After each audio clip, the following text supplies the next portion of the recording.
Peace and blessings, family. This is your brother asarimhotep with the Madhu Mandela Institute for the Advancement of Science and Culture.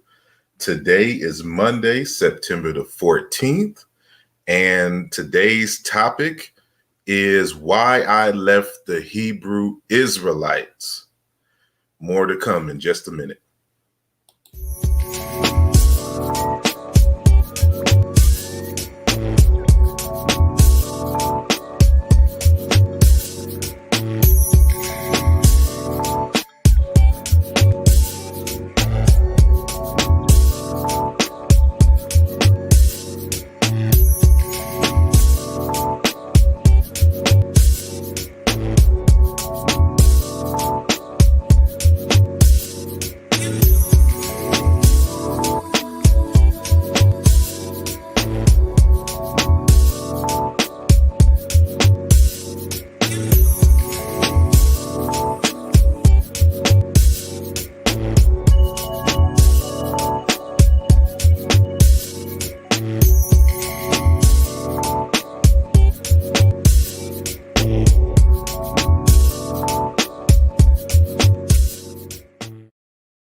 Peace, everyone.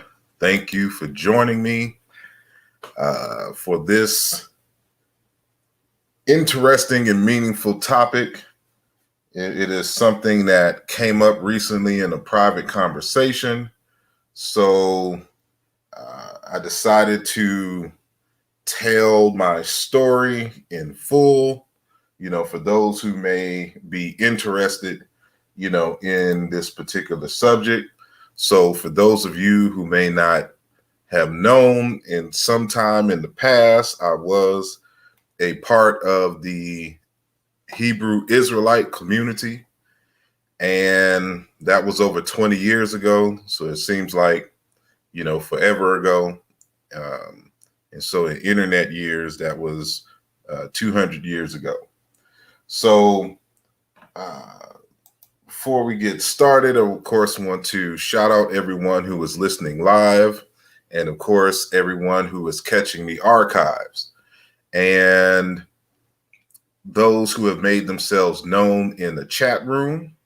And so peace to Althea Lasha, Sister Tamika, Brother Robert Rand, Ernest Godfrey, EJG, aka Shango, Sister Alkebulon Mine, Harold Richardson, BK Trainer, Brother David Shaw, and Master Khalik. Thank you very much for joining the conversation. And so I want everyone to like this video and share this video. Peace to Destro0861 and Everything is Everything, and Christopher Marshall on Facebook. Robert Conley, peace and blessings to you all. Thank you for joining this conversation and joining this live. So again, like the video, share, argue with your mama, and the whole nine. And so, Ming, peace to you. Medeline's grandbaby, peace to you. And anybody else who I may have missed on, because we're streaming on 3 platforms. So I know the one on my personal, the HJ page, any chat that comes up there doesn't show up on my dashboard, here. So on the asarimhotep it shows up, but it doesn't show up here. So get some things out of the way. Make sure that you all visit the Patreon page. There will be certain videos and updates and things that will be exclusive to Patreon.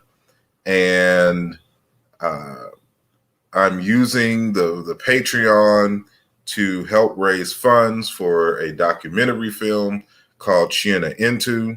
It is based off of the research, the 20 plus years research in Africaology in terms of the relationship between ancient Egypt and Bantu cultures of Central, South, and East Africa.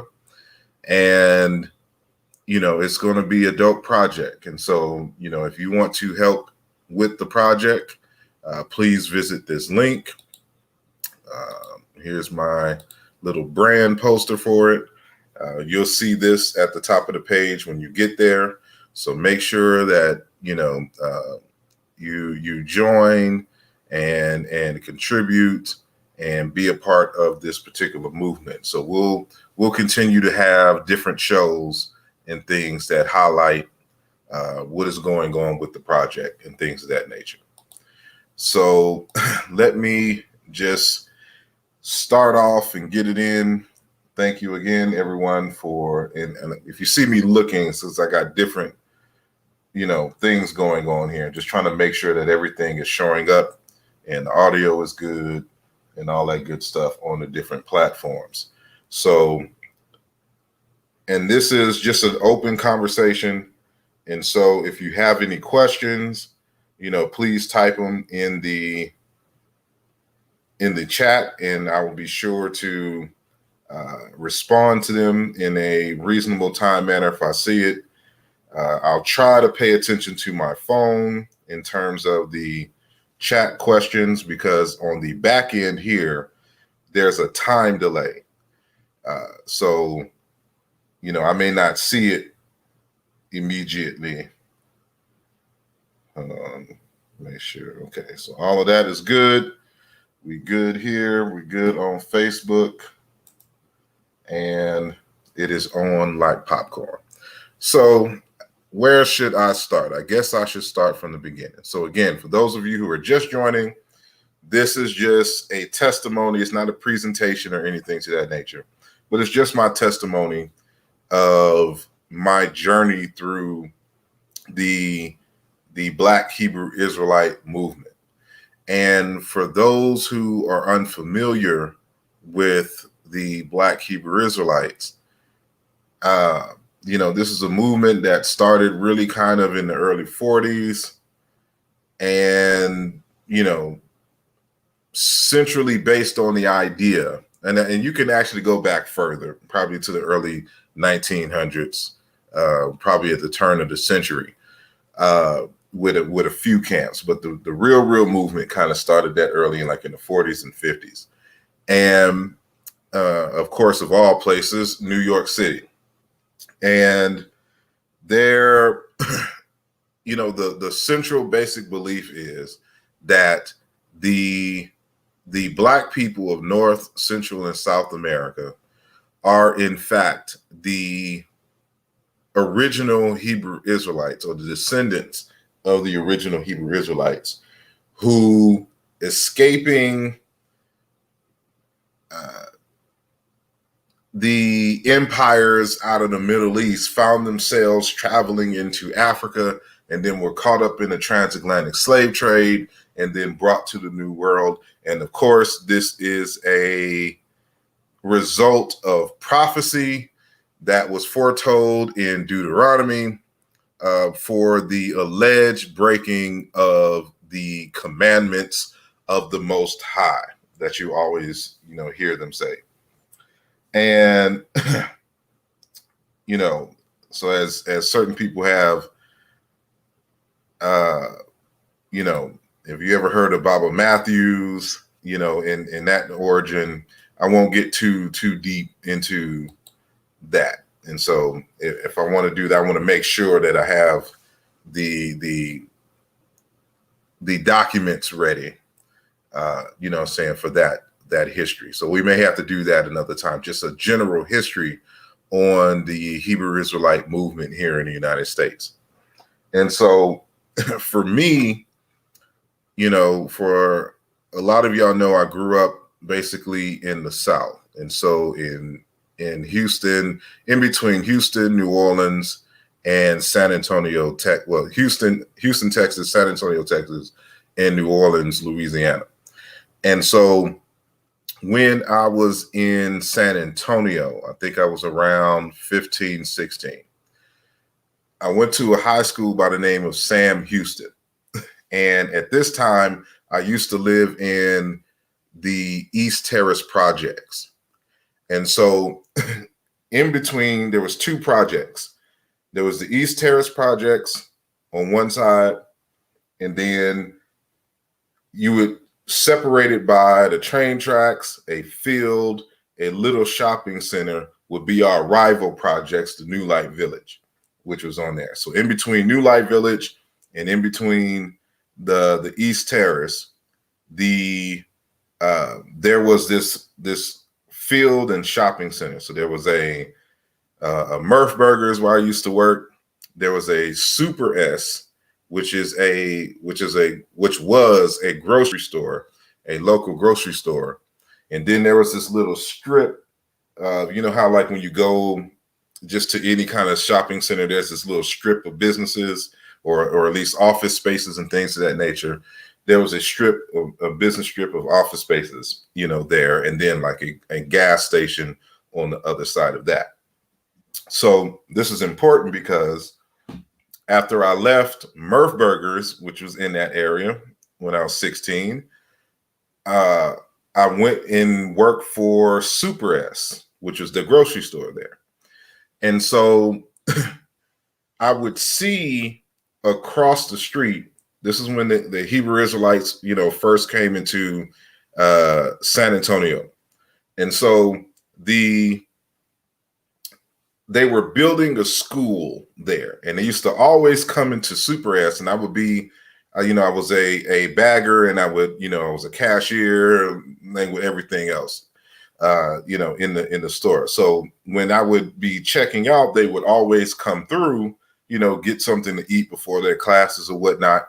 And they, you know, would wear, you would know that they were in the building because they would wear these like all black outfits with the fringes on it and the studded beads, and everybody had big beards and you know, long hair and things of this nature. And so there was always some kind of a mix of like blacks, Mexicans, Puerto Ricans, you know, all in the fold, in the mix of things. And so, you know, I would see them all the time. And then just one day I asked them, well, you know, who are y'all?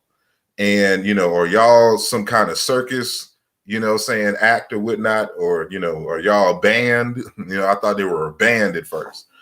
And so, you know, they broke it down and was like, you know, no, we, you know, we're teachers, you know, we belong with see, back in the day, for those who are familiar with at least this one camp now, they were called, you know, the camp right now is called ISUPK, which is Israeli School of Universal Practical Knowledge.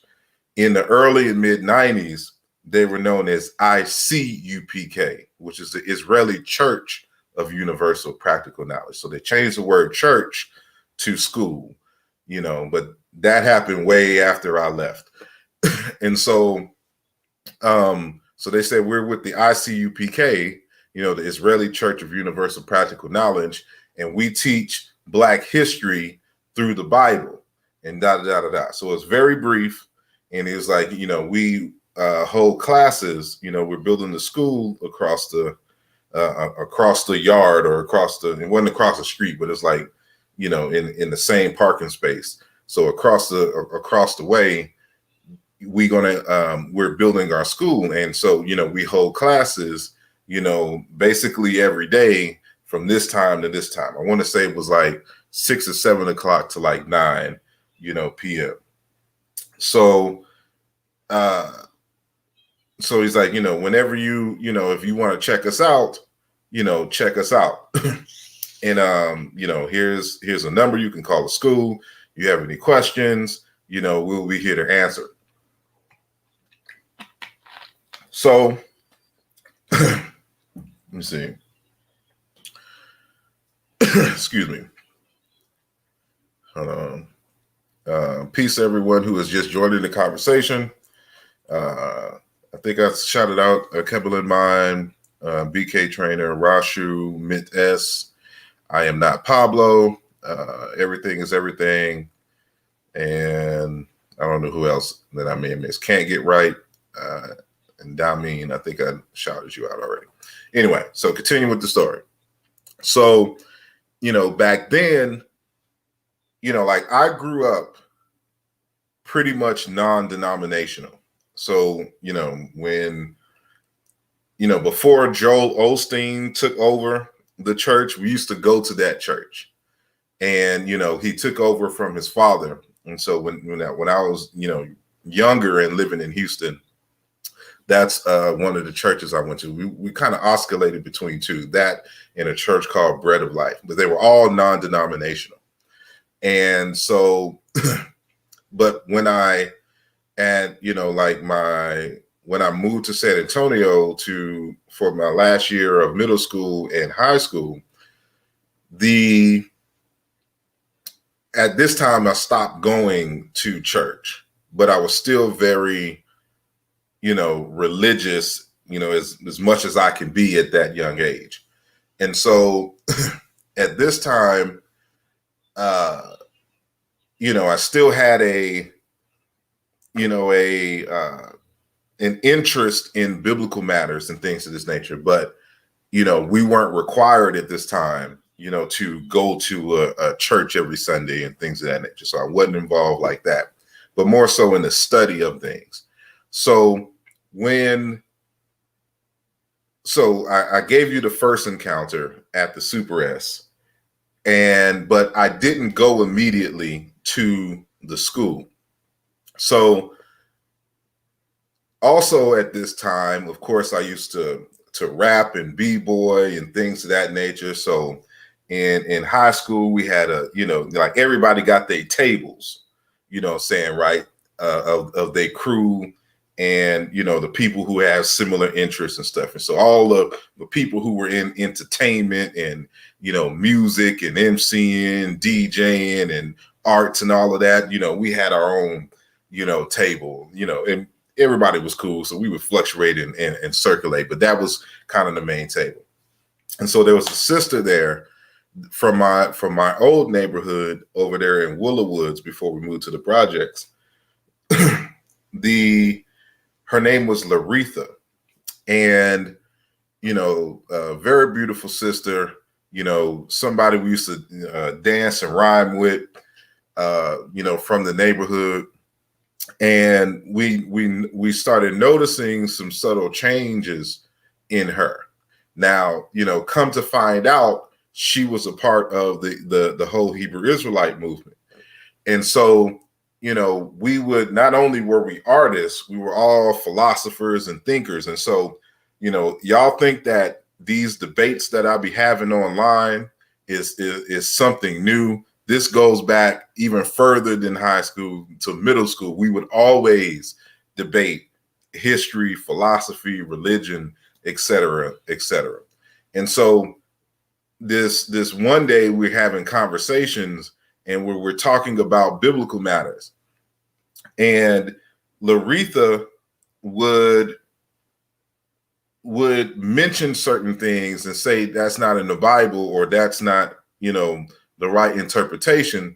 And then we would interrogate her, but she would never really respond fully. And the reason why is because I don't know what the nature of the philosophy or the argument is today, but back then, women weren't allowed to teach. And I'm thinking that's pretty much the same even to this day for these Hebrew Israelite camps. So even in the modern times, like, y'all see on the internet all these different Hebrew Israelite camps. They did not exist at the time when I got involved. So still pretty much the premier group was the ISUPK before they split and did some other stuff. So anyway, so talking to Laretha, we would have an argument on, she mentioned that it was, for a lack of a better term, illegal to eat pork, right? And we would be like, well, show us that in the Bible. And she'd be like, well, we can't. Well, I can't, you would have to talk to one of the brothers. And it was unbeknownst to me, we didn't realize that she was married at this time in high school. And, we found out, like, I didn't notice, like, because she was a little older than us regardless. So when I noticed that she didn't come back to school, for some reason, I didn't even really notice that she didn't come back to school. She had dropped out, to be involved with the Hebrew Israelite thing. But anyway, she's the one who encouraged me to go to the school and ask my questions, because we kept coming up with questions, and she was like, I can't answer. And so I'm like, well, who the hell can answer? And so, of course, you have to talk to the brothers in the camp. So back then I had, we called it the bug. And so, part of my crew was this brother by the name of Tawfiq Kotmanel. Now, this is one of my good brothers and friends he's originally from Rhode Island, and he moved to Texas, I think his 9th grade year, him and his whole family. They grew up initially as Muslims because the father was Muslims. But I think when the father passed, the mother, transitioned to Christianity, and thus her children became Christians. And, so me, which is interesting for those. Here's some trivia. Again, I mentioned before that, I was heavily into the hip hop scene and hip hop culture. And so my name back then was Demate the Prophet. And Tawfiq was, Tech the Ill Shorty. And we had another brother by the name of Aaron Lee, and he went by Mr. No Face. And so all three of us were, the title of our group, the name of our group was the Tribe of Judah. But that came a little bit after, of course, I became a Hebrew Israelite. But so this is how, deep it was. So, but that's going ahead of the story. So anyway, the conversations led ultimately to me and Tawfiq, later to be called Tech the Ill's shepherd, because he was Tech the Ill Shorty at first. But, when we started really getting deep into, biblical studies, he became Tech the Ill Shepherd. So, so me and Tawfiq, we go into my bug.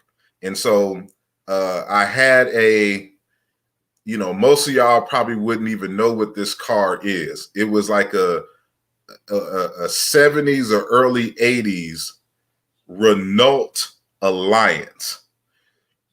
And, for those who know about the Renault vehicles, the Renault company used to make refrigerators and appliances. And so they made a few cars. You would only really kind of see them in other countries, like, in small countries in Europe. But it was just this little tiny, Renault Alliance. And I used to call it the bug. So we hopped in the bug and we go to the first class. So, we had a gang of questions, ready to hit them, because we came to debate, because that's what we do. We debated. And so we came into the class. They, they welcomed us, saying we sat, and they, kind of introduced themselves. And so, and then I think at the time, me and Tawfiq were kind of really the only new people. And so, they started off with, if y'all have any questions, we'll start by answering your questions. So, every question that we shot at them, they was like, they had a verse for it. They were quick to answer all that. That's easy. Boom, boom, boom, boom, boom, boom, boom, boom. If when it talks about, saying pork and all this, we go to the Levitical laws, Leviticus 11:7, boom, boom, boom, boom. And so, I was very impressed by this, because at this critical time in my development, when I would have these challenging questions for pastors and preachers and things, they didn't give me answers that were satisfactory to me. And this is one of the things that I was very impressed with in terms of the Hebrew Israelites, because they knew that Bible in and out. And so, you know, that was the first class. So the first thing that they, you know, really kind of do to get you in is what they call the color scriptures. And so, as I stated before, they were like, we, you know, are a, you know, saying a group of, you know, Bible scholars, and we teach Black history through the Bible. And so, you know, when you first encounter them, what they're going to try to do is to help you to see yourself in the biblical tradition. And so they'll go to these quote unquote color scriptures and talk about, for example, how Jesus the Christ is Black. And of course, we all know the verse where they describe Jesus as, you know, having feet of burnt brass, and they talk about his hair being of wool and eyes being fire of a flame, or red, you know, like a flame or whatnot. And the argument for that is that Jesus Christ drank. And so when people drink, you know, their eyes get a little red. So they were saying that it was flushed with alcohol. And that's why, you know, Jesus' eyes were red. And this, you know, again, impressed me to an extent. And then, of course, they would talk about how, you know, when Moses, you know, or Aaron or whatnot, put his hand in his bosom and it came out, you know, white as snow in terms of leprous. Well, you know, the logic was if he put his hand in his bosom according to the scripture and took it out and it was white, it had to be of darker hue, you know, saying prior to him putting it in his bosom, you know, and so it was just stuff like that. So now you're dealing with, you know, saying, of course, a youth who is very engaged and wanting to know more about, you know, saying Black history and culture, and not seeing that in the curriculum in terms of high school, in terms of middle school, in terms of what everybody can see like around them. So, you know, this was very impressive to me in my young mind, you know, listening to these brothers go through these scriptures. And so as time went on, you know, I would go to more and more classes. Now, this is where me and Tawfiq, you know, we're still boys and we still hang out. But, you know, while it was impressive to him, he didn't really fall into the Hebrew Israelite, you know, doctrine or whatnot. I, on the other hand, you know, became entrenched in the philosophy in the doctrine of the ISUPK. And so so as time goes on, now I find myself, you know, of course, learning all of the scriptures, spending all my nights researching, going through the biblical text. And so, of course, they have their curriculum. So you're thinking of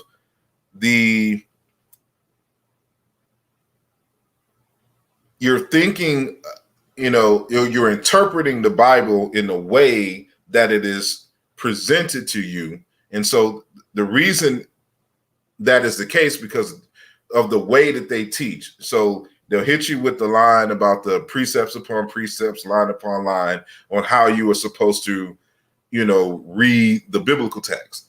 And so, you know, you would always be reading a little bit here, then you would skip and go here. We would never like just go through line by line any, you know, or every, you know, single chapter or whatnot. It was always the precept upon precept, line upon line.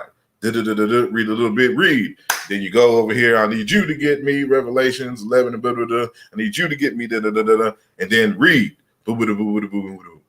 So now in San Antonio, and I'm pretty sure in other places, they would they would sell oils, in the malls. And so, they would, ask me if I wanted to, leave my job at Super S and sell, saying oils in the malls. And I'm like, no, that doesn't sound like, my cup of tea. So I never sold the oils or whatnot. And when Super S actually closed. And so when Super S was closing, I found another job downtown in the River Center Mall. And this is when I worked at a place called Sam Goody. So some of y'all are old enough to remember when we actually had music stores. And so, Sam Goody was one of the largest music stores in San Antonio at the time. And so, that was up my alley because, again, I'm DJing, I'm MCing. I want to be in the mix with the music.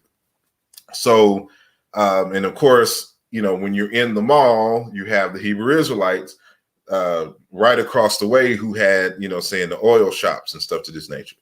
So, of course, I would find myself in the classes, and like we would do classes. Like, let's say, class started at 7 p.m. in the evening. Sometimes we would have classes that wouldn't end until 5, 6 in the morning. Like, we would be in the school that long going over scriptures and wouldn't be tired at all. And, so, I come from that camp where we can teach all day long. Like I can still do it to this day. And, and so by this time they had moved. So that place where the Super S was, that was kind of temporary until they found a larger space. And so they found a larger space on the west side, and for anybody who knows, about San Antonio, the west side is really kind of dominated by Mexicans. So we in the Mexican hood, but, they build it, their temple from there. And, we had more room, and they was recording and doing classes that way and things of that nature. So at this point, I'm still in high school, and it was interesting the nature, saying of the teachings. And I remember when I started to ask questions about, the doctrine in which I was adhering to. So keep in mind, at this point, I've adopted it wholehearted, and I would be in classes, trying to debate, about the scriptures and stuff to this nature. And, for people who were like, well, that's the Old Testament, I hit them with, Matthews 5:17, boom, and let them know that, Jesus did not come to change the law, but to fulfill it. And so as long as there's heaven and earth, has not passed, these laws not passed. So, we would have these things. And so, of course, trying to recruit more people, into the fold of ISUPK. And so it's a little different than how a lot of people who are on the East Coast, like how I am, like what you see in Philly and New York and DC and stuff to that nature, because, there, like everybody in New York is kind of walking around everywhere. That's not how it really is in Texas. You really can't be on a street corner and, really kind of doing these teachings and stuff to this nature. First, it's hot as hell. And two, everyone drives. So you would be preaching and, it's just cars passing you by, because, everybody isn't walking. Texas is very spacious. So, the way that they would do it is, of course, when they would have these oil, booths or whatnot in the malls and things of that nature, they would take that time and opportunity to really try to rap with folks. It was more of a one-on-one, more so than the street, so when we would be doing all the read stuff like that, that was more so in the classes. but not really in the streets. Only really later did they start doing the street teachings, when they can. But again, like I would see them on New Braunfels Street, and this is kind of middle of the hood, where the HEB and the Jack in the Crack or Jack in the Box, saying is, but they'll be on the corners. But again, they're trying to catch people's attention at the light, but once the light hits, they're gone. So I don't know how effective that was there versus like what you see, them do in New York, because everybody's just walking to and fro and people taking the trains everywhere. So you always have a crowd, saying coming in and out. That wasn't the case, in any of the cities of Texas. So it might have changed now, but that's how it was early in the day. And back then, they really didn't have a Houston camp then, because, and I know this because I was going I'm getting ahead of myself, but when I moved back to Houston, in college, they wanted me to really kind of set up a camp there in Houston. And so, while I was involved very much with the doctrine and the teachings and stuff to this nature, I wasn't involved, like I didn't have rank in the school, because I was in high school at this time. And so, and it was interesting that they would try to discourage you from even going to college. And so this takes me back to the sister who really kind of, compelled me to go to the classes, Sister Laretha. And so she was in it, lock and barrel, whatever the phrase is. And so she is in high school, gets married, is one of the wives of one of the Puerto Rican dudes who was in the camp. And, she drops out of high school. And so because the idea is that the only knowledge you need is the knowledge of the Most High in terms of, what you find in the Bible. So if you go to college, then, and you finish school and all this other kind of stuff, then they will indoctrinate your mind and take you away from the truth. And so this is one thing I noticed about everybody who is a religious fanatic, always refer to their philosophy as the truth. And so that should be the first sign that you belong to a cult. When someone argues that what we say and believe is the truth. Once you hear the truth, jet, it's a setup. But anyway, so hold on one second.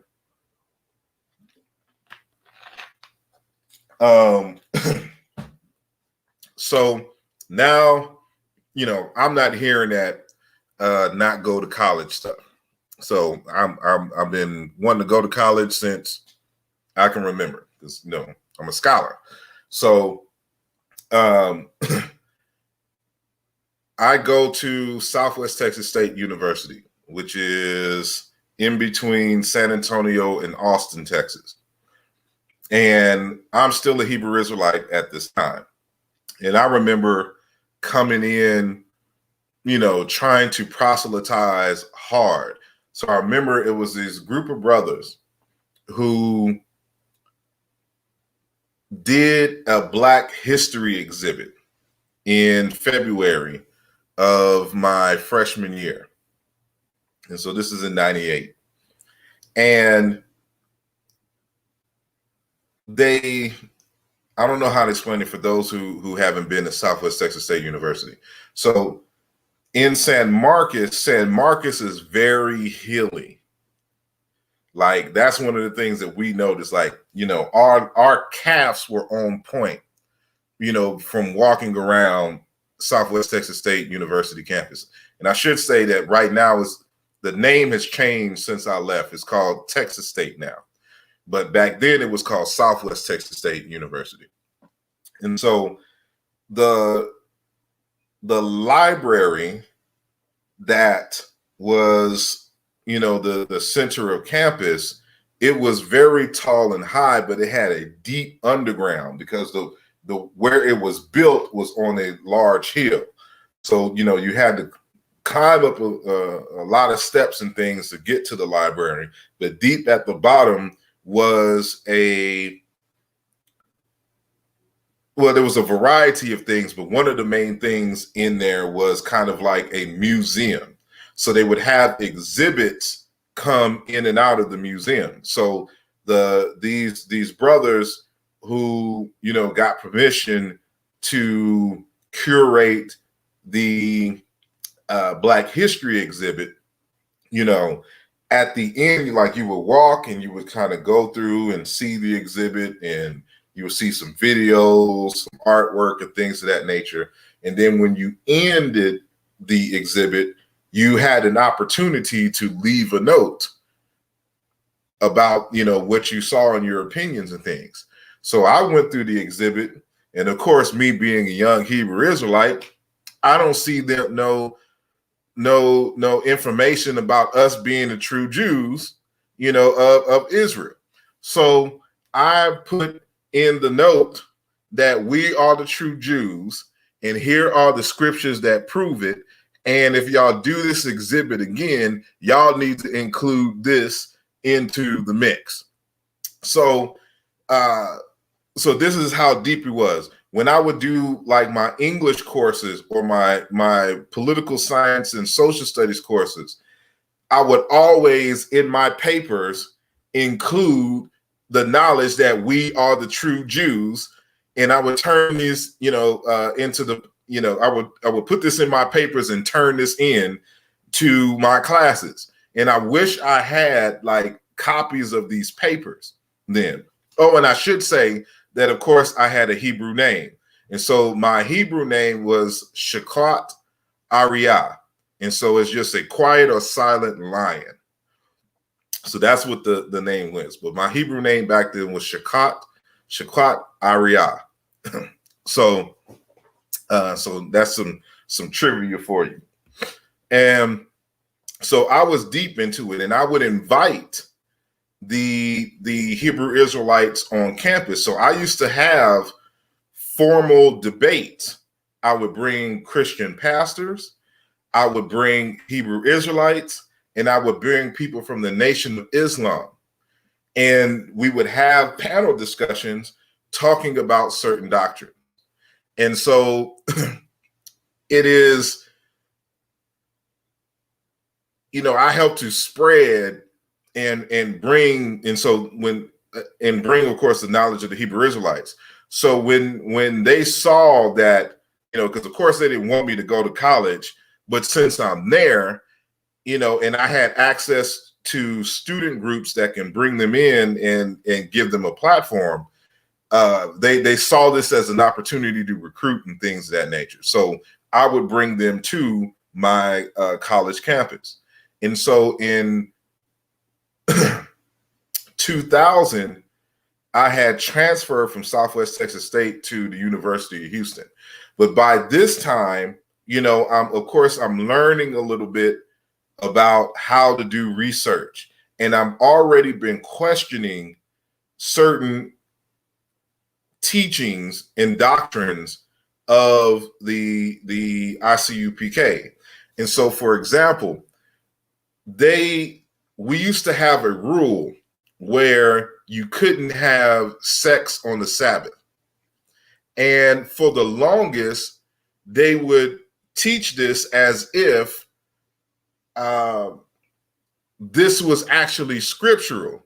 So when I started reading for myself, I just asked one of the brothers one day, I'm like, hey, I'm trying to find in the biblical text where it says that, you know, we can't have sex on the Sabbath.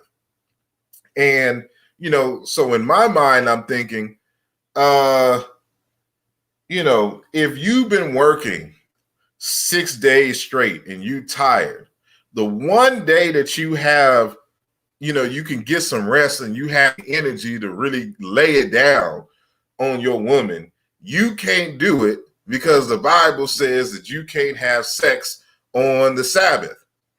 And so, of course, there's no such scripture in the text. They went to a text that talked about keeping, saying the Sabbath day holy and stuff to this nature. So I'm thinking in my head, well, how can you having sex with your mate be unholy? Where in the scriptures does it say that having sex, period, with your wife and things of this nature is unholy? And so, they finally had to, concede that this wasn't biblical, that this was the convention of the school. And so this was the first sign that something wasn't right. And that when you start, researching on your own, you're going to find some things that are contrary to what, they've been saying. And so, so this really kind of, again, started off like me really just having to sit down and really, dig into this text, on my own without, dealing with the interpretations of others. And so, more and more contradictions in terms of the doctrine started making themselves apparent. And it all came to a head when, and this is when I was still at at Southwest Texas State University. And so I was dating a sister then from Dallas who was 2 grades, I guess, ahead of me. So, we started dating as soon as I came in as a freshman. So she was a junior at that time and I was a freshman. How that came about, I have no idea.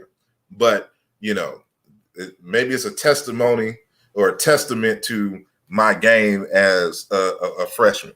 But anyway, she was a junior, I was a freshman. And so at this time,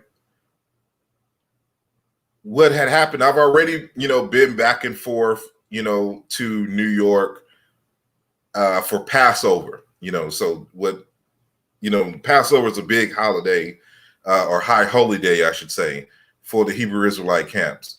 And, so we all met up in New York. And matter of fact, this is at the time, so I forgot what the address was, but Al Sharpton, had an office on the floor below, us in terms of the ISUPK. And the ISUPK had their camp. So, we would meet there. And of course, we would meet at people's houses in, Harlem and in Brooklyn and stuff to this nature. So it was always a vibe when we went down there. But I wouldn't, unless it was a high holy day, I wouldn't go to New York, for anything dealing with the Hebrew Israelites. So the sister who I was dating at the time, and remember, the internet is really kind of new and fresh at this time in terms of actively being able to engage and stuff. So this is back in the day when, like in high school, you would get these GeoCity pages, and it allowed you to manipulate the pages using HTML. So this is, being self-taught. I taught myself how to build basic websites. And my girl at the time, she was going to school for, communications and media and things of that nature, because she wanted to work for a newspaper. So this is back in the day when newspapers were just the ish. So she, was a student of a professor by the name of Dr. Barnes. And Dr. Barnes created this organization called NOPCUS, which is, if I can remember correctly, the National Organization for People of Color Against Suicide. Now, she had a son who committed suicide. And at this time, there was really no support groups for people of color, for those who, you know, are the survivors of family members and loved ones who committed suicide. So she was a sociology professor, and she also dealt with media and things of that nature. And so this was the organization. So she asked my girlfriend at the time if she knew anything about building websites. So she went ahead and said yes. But her plan was to get me to do it, and then she take all the credit. But when she, you know, realized how much was involved, she just was like, "Nah, my boyfriend is the one who does the websites or whatnot." And so, you know, Dr. Barnes reached out to me and was like, you know, "I need this website done. Can you do it?" I'm like, "Yes." And it was a paid gig, but it was a paid gig that wasn't a paid gig. I didn't get any money for the website, but I got paid for the job. So this was the compensation. So she was like, you know, "I can't afford to pay you, but through the organization, I can give you you and my girlfriend at the time, I will pay for both of y'all to come to New York for our conference. And if y'all just work the door, you know, we'll pay for, you know, saying food, lodging, and your plane tickets, you know, saying to go to New York. So after you work the door, y'all can do whatever you want in the city of New York." And so, you know, we talked about it. And we was like, bet. So I built the website. She, you know, got us our plane tickets. We headed to New York or whatnot. And at this time, you know, the sister who I was dating, she wasn't a Hebrew Israelite, but she knew that I was, and she was just understanding, you know, of the lifestyle that I was living at the time. So we decided one of those days that we're going to go to one of the regular classes of the ISUPK.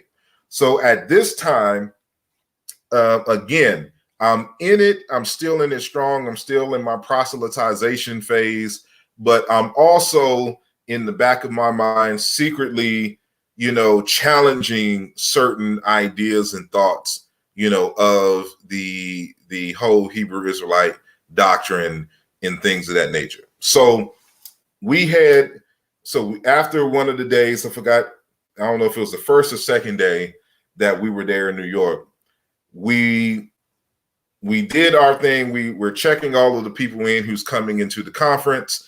And then after that, we decide we're going to head up, you know, uptown into Harlem to go to the Israelite camp. So, of course, you know, just like if you ever went to any kind of like Muslim temple, you know, the men and women are separated in general. And but I think it changes, like if, you know, like you're a guest and you're with your queen. So actually me and my queen was together when we went there. But I decided that I'm going to take this opportunity because we have the chief high priest.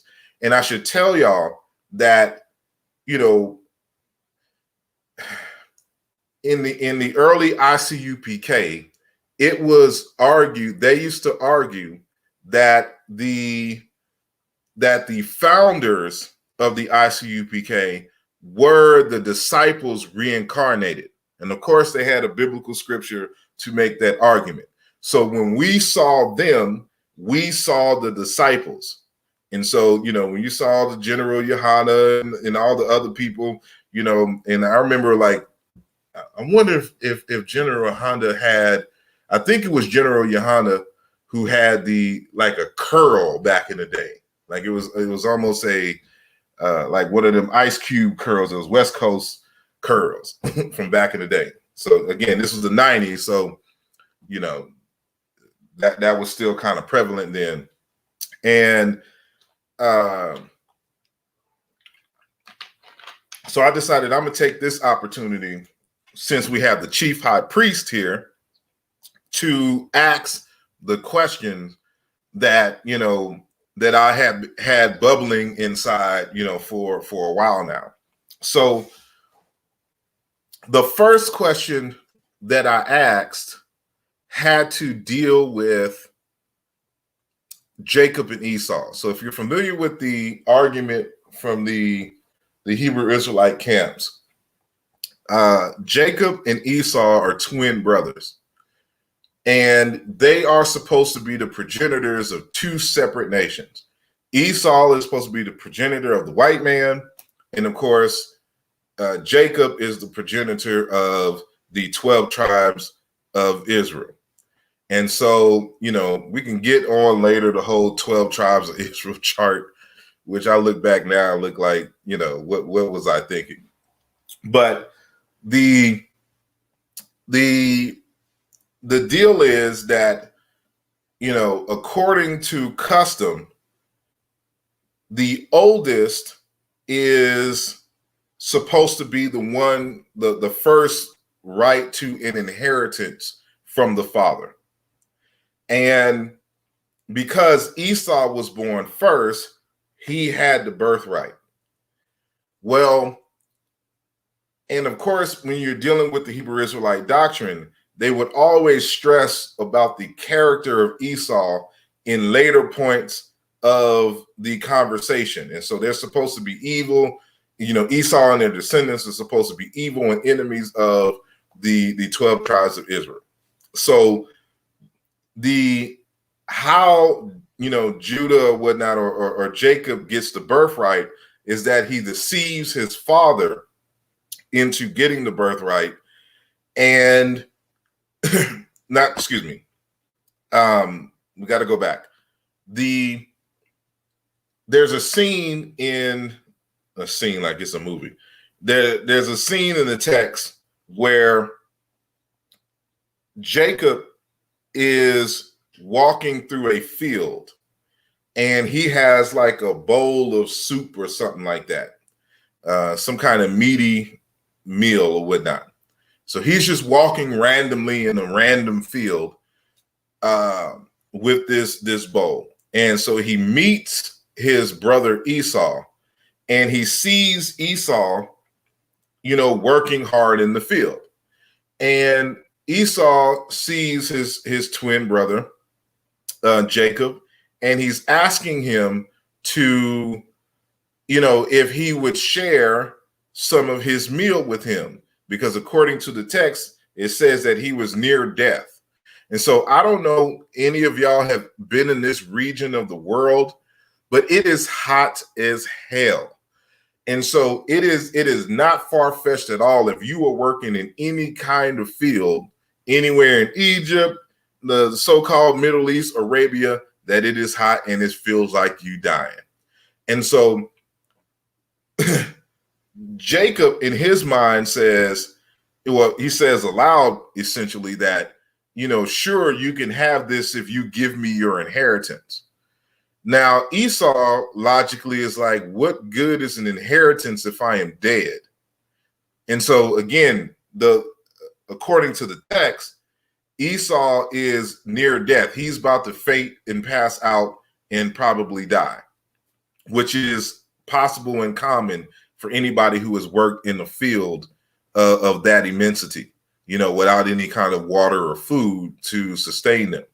And so he agrees that he can have the inheritance, because again, it's like, what is an inheritance if your body is dead and you can't enjoy it or utilize it? And so when I was in the school, I asked the question, I'm like, why do we give deference to Jacob and in terms of the inheritance when it is he who was the deceiver? Because we got to remember, at this point in the story, there is no there's nothing about Esau that gives off the implication that he is an evil person, that he has done anything wrong. He's just an honest field worker. And so when when Jacob, saying the season asked for this, I'm like, why do we give deference to this individual who is exploiting his own brother for an inheritance that he feels that he should have, but not according to custom. And the reason why this is important, because you got to think about it like this, and I'm a person, I have 4 brothers. And regardless to what the situation is, if any of my brothers come to me and I'm sitting here walking with a big bottle of water or something to drink and some food and snacks and whatnot, and my brother asks me, for some, because they feel like, they're going to die or something to this nature, it's not a question. I might even offer it to them before they are even able to ask. As your own brother, you do not, that's like me saying, if my brother comes to me and says, I'm near death, and can you give me some, water and food, saying to eat? And I'll be like, sure. If you give me your wife, all the money in your bank account, and the keys to your Mercedes Benz, if you can give me those, I will give you this. Like, and I understand what they're trying to do with the story in terms of, don't sell yourself so cheaply. But what no one ever talks about is the audacity of Jacob even putting that forth as a question. What kind of reprobate mind must you have in order to try to exploit, your brother in his time of need? And so we don't have that discussion when it comes to Jacob. So when, I'm asking General Yohana this, and the other chief high priest, General Yohana turns to me and says, you should watch what you ask, because God kills people for asking him questions. And it was at that moment that I knew, how like in the films, when you're watching a movie and, you get to the point where the protagonist, realizes, some things that they should have realized earlier in the film. And then you get these flashbacks of these important and critical scenes where they were supposed to have recognized the what was going on at this particular time. And it's a revelation. This is exactly, what happened in that moment. So I'm like, this is some BS. And this is how you know that you're in a cult, to where you can't ask critical questions, because now they are talking about that, you will be harmed for asking, these particular questions. And so it didn't even end with that in that night. So at that point, I'm like, nah, I can't rock with this anymore. And then it solidified even more, because I didn't just, up and walk out of the lesson. I stayed a bit. And so when Johanna first came into the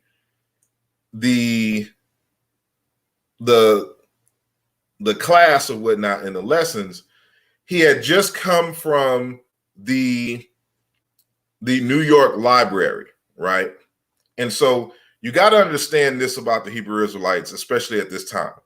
Any and everybody that's important to history, they try to make them black. So, King James is black,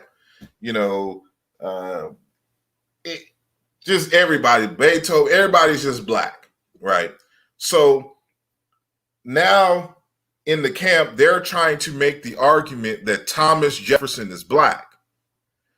And their evidence for this was there was a black and white picture. So imagine, see this, this is a text, Branches of Asanteism by Dr. Abdul Karim Bangura. So, but this is in the book, of course. This just came out last year. But if you see on the cover, you can see kind of a vector sketch drawing of Dr. Molefi Kete Asante. So there's a similar style of drawing of Thomas Jefferson. And when he came into the camp, he had made a copy, and he was saying that, you know, that Thomas Jefferson was a black man. And of course, since he was a black man in the United States, that means he was an Israelite. And allegedly, I was from the tribe of Judah, because, you know, any black person born here in the United States, according to the scriptures, is from the tribe of Judah. So, so this was the argument made at this particular time.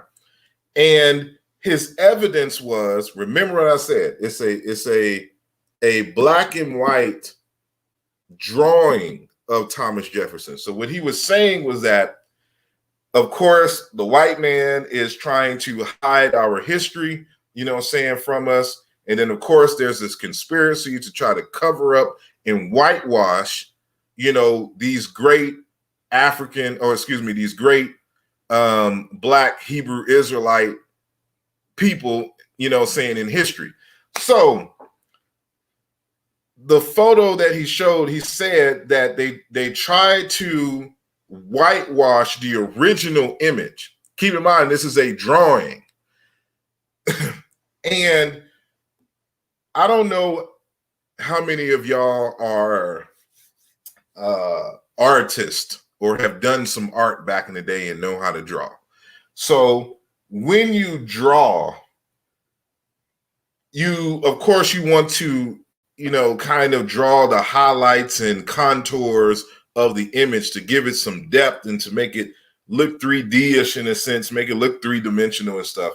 And so one of the ways in which you can do that is you can shade, you know, parts of, like if you see this drawing here, you know, you see shading, right, in these particular areas to give it some kind of context and grooves, so it's just not a stick drawing. And so the way that this is done, if this was done in pencil, for example, let's assume it's done in pencil and not like a painting, is that you can take I don't have a pencil, but I have a pen. You can take the edge of the pencil and just kind of do like this to make shading. But there's a second technique that you can do. I wish I had some paper, but it is to do diagonal lines like this in the cut.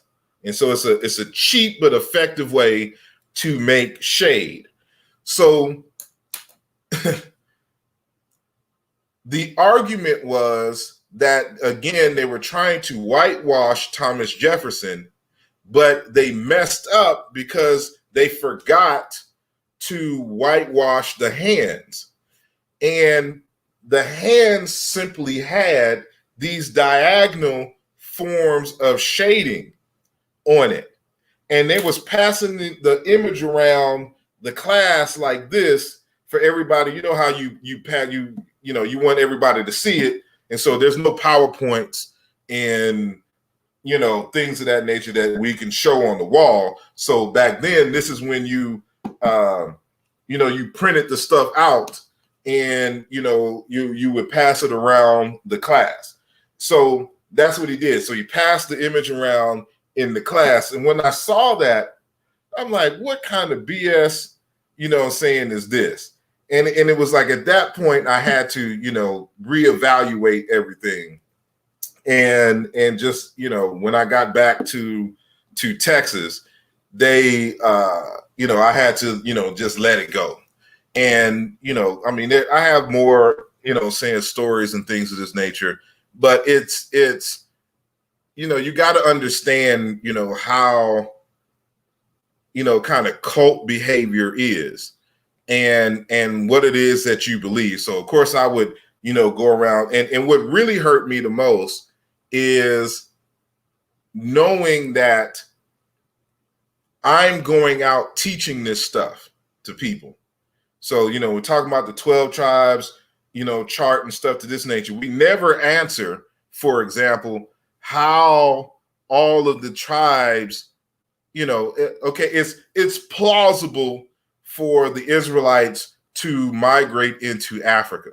But how do you explain the Puerto Ricans, the Dominicans, and the Mexicans and all of that becoming Hebrew Israelites? Everybody speaking different languages and everybody having different phenotypes. We just avoid those conversations, and then we just look to biblical stuff and just make up associations in terms of, what we believe to be prophecy and stuff to this nature.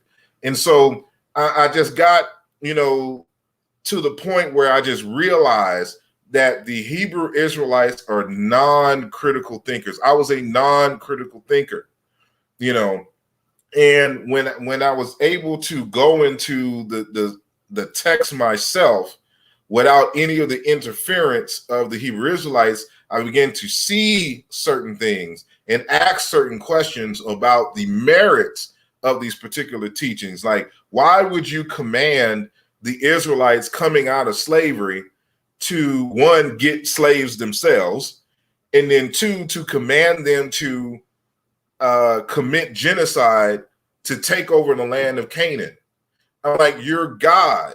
Just give them some land where they wouldn't have to break your commandment of thou shalt not kill and thou shalt not steal. So how do you, in the midst of giving Moses these texts in these commandments, where you command them not to kill and steal, and then as soon as that is over, you go send them to kill and steal, when you could have just gave them some new land that wasn't occupied and make sure that they had everything that they needed to live? It's just little simple stuff where you like, this, there's something wrong with the mentality, saying of these things here. And, they would always try to rationalize and hoop around the contradictions and things of this nature. And so it just got to a point where I had to disassociate myself, with them.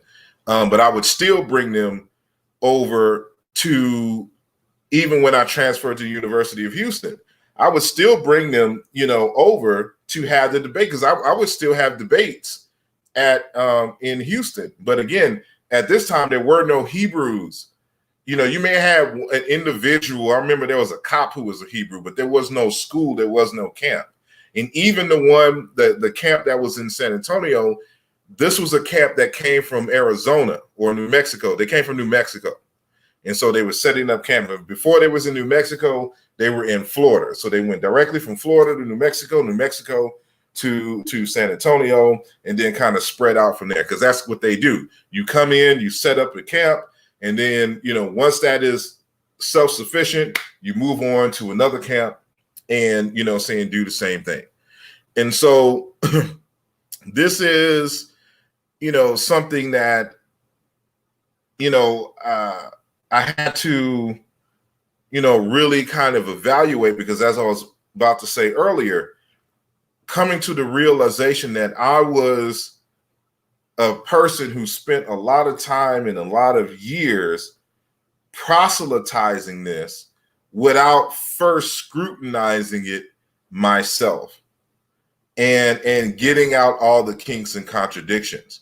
And so this is why I'm such a stickler to this day on not proselytizing information that you have not been able to verify yourself, and that you don't have the skill set to even evaluate. So, a lot of these, we were learning Hebrew at the time, but it was some kind of chopped up Hebrew. This wasn't like, the real Hebrew and real, biblical studies. There's nobody in the Hebrew Israelite camps that are actual Hebrew scholars. People who do any digs and excavations, who write text, that is scrutinized by people in the field and things of this nature. It is all feel good, all just imaginary, associations with no basis in fact whatsoever, no archaeology, just made up stuff. And so, this stuff becomes apparent once you distance yourself. And, you ask them any kind of critical questions. I remember to go back to the sister who I was dating at the time. So we actually dated twice. So, when my freshman, sophomore, and junior year of college, so my freshman and sophomore year, I was at Southwest Texas State. Then in 2000, she graduated. And at that same year, at the same time, I decided to transfer to the University of Houston. So she just so happened to get a job in Houston, and I transferred. So we moved to Houston together at the same time. And then she decides that she wants to get a master's degree and move to New York and live in New York because she, has plans to work for a big publisher and things of that nature. So we decided to, break it off. And if, fate had it to where, we were, saying single and closer together, we would, try it out. Well, fate had it that was the case.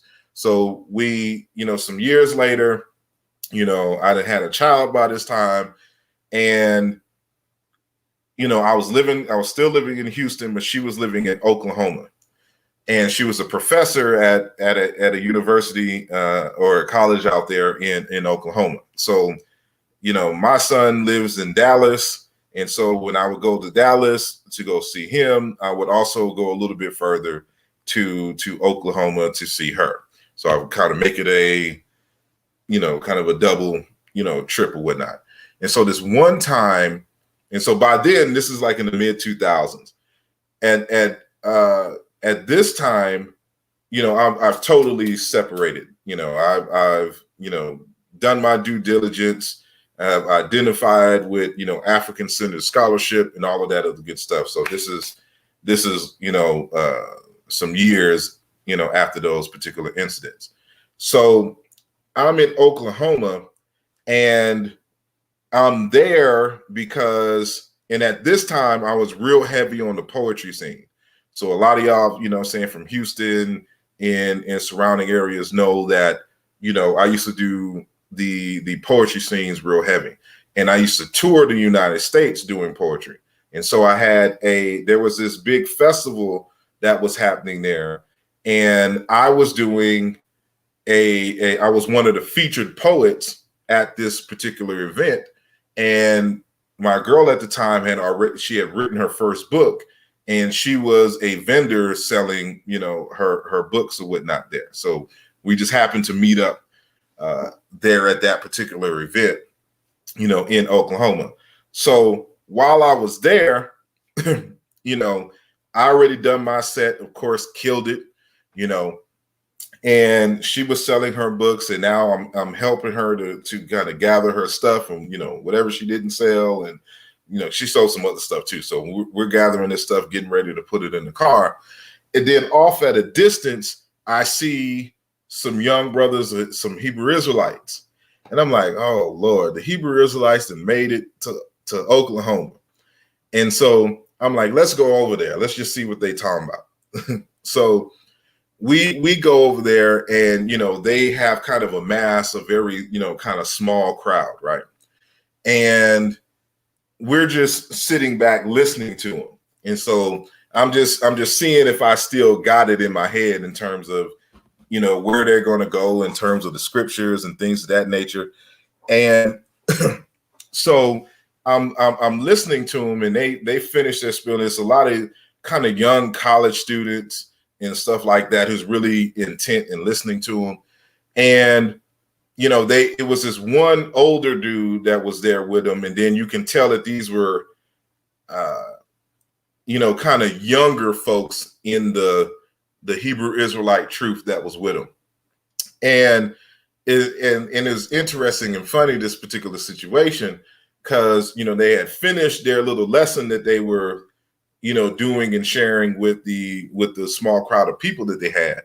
And for some reason, one of them came and turned to me and asked me if I kind of understood what was going on and what they were saying, and if I had any questions. And I was like, nah, I have no questions for y'all. I'm like, I'm very familiar with the doctrine. I was like, I used to be a Hebrew Israelite. And one of the dudes was like, what do you mean you used to be a Hebrew Israelite? Because, of course, in their mind, you are a Hebrew Israelite as a result of birthright. So you cannot, not be a Hebrew Israelite anymore that you didn't got the information. And I'm like, no, I used to believe, in that doctrine, but I've come to disassociate myself with it because of the numerous contradictions and issues regarding the Bible as a whole and all of that other good saying stuff. So then they they started interrogating me, like, well, what do you find as a contradiction and stuff like that. Then I started hitting them with stuff. And then they try to come back, and then I hit them because now they're knowing that I know these scriptures and where they're going to go, and so I'm able to counter everything in which they were going to hit me back with. And so it just got to the point where they just got this one brother got frustrated because he couldn't out argue me, saying on these particular issues here, and I was showing the weaknesses of their argument. And it was funny because when I was doing this, again, remember I said there were some younger folks that were with them in their same camp. Now they're looking, puzzled and confused because, of course, they're listening to this older guy and hearing what he's saying as law, but they've never encountered someone like me who knows that stuff and can counter it very effectively. So they're looking confused, like, what's going on. So I know I'm planting a seed. And, so he was getting frustrated. He got so frustrated. He's talking about, you're rebellious. You're a rebellious devil. And da-da-da-da-da-da-da. And so, I like, at this point, it's comical. And so you can't out argue me on these particular points and issues. So your only retort now is to call me a devil and rebellious and I'm going to hell and all this other kind of stuff because I no longer believe that nonsense, from the Hebrew Israelite camps. And so, it was just interesting, that encounter. And so now I'm seeing at this point the Hebrew Israelite camps kind of spreading out. And so, there's many things. I remember there was a point where it's like, you can't even look, like, remember I told you that they didn't want us to go to college. So you couldn't even get information off the internet then. And so the internet was untrustworthy. And so, if there was like, other Hebrew Israelite camps who were teaching the same thing, unless it came from your camp and came from the ISUPK, it was not the truth, so to speak. And so it was just interesting, these ideas that come from, the text. And so, again, they never explain how nobody in none of these schools, in none of these so-called tribes of Israel that are spread out through North, Central, South America, how none of them ever spoke Hebrew, how there's no evidence of these African people speaking Hebrews. And I should say this is something that has changed since the early and mid 90s when I was strong in the Hebrew Israelite tradition. And so there was no associations with Africans. Matter of fact, you would always hear, the Africans are African booty scratchers and they are filthy, they are enemies, they're the lowest of the totem pole. This is what they would say and argue. It's interesting in this day, I find it comical that now they're trying to identify with certain African groups. So now the Igbos, the Hebrew Israelites are people in Uganda and the Sudan. They were part of the Ashanti. They're trying to rep them. And now you have certain things as like RBG Hebrews and all of this other kind of stuff. That was a no-no in the 90s. There was no association with African people. They made the argument that the Hebrew Israelites were their own Hebrew Israelite entities in Africa when they were fleeing, persecution in the Middle East, and that the Africans sold them into slavery because they knew that they were a different people or whatnot. And so now in this day, the doctrine has evolved in the ISUPK and in other groups where they identifying themselves with certain African people and trying to claim that those people are Hebrews.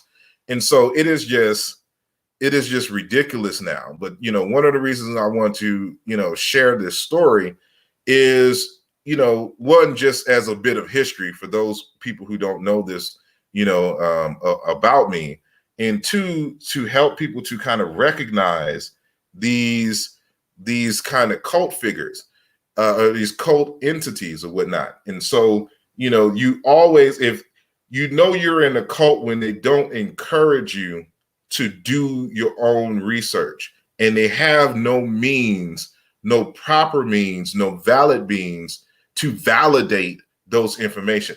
If I have a mythical book, the Bible, because they used to always argue it was a history book. So let's assume this is a Bible, right?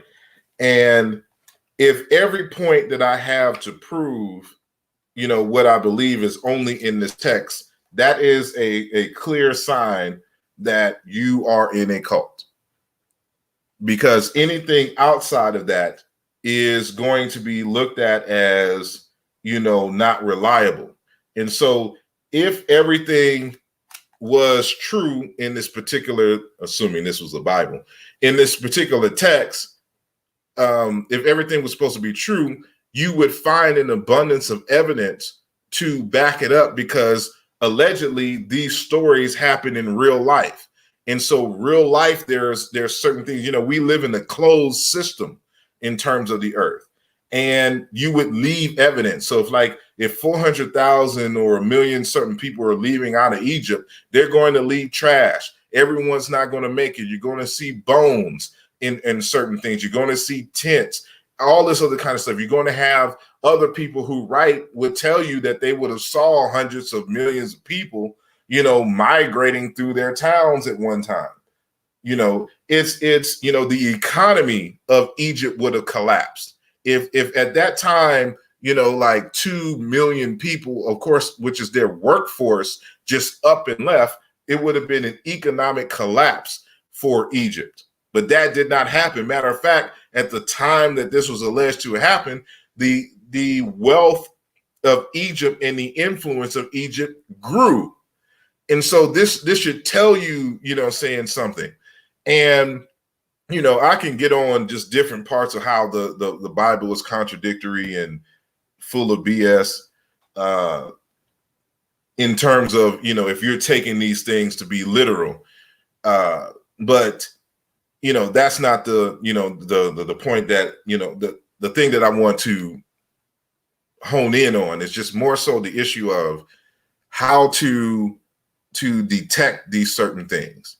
And so they're always going to be, and I understand why, because the Bible itself is an anti-intellectual and anti-science document.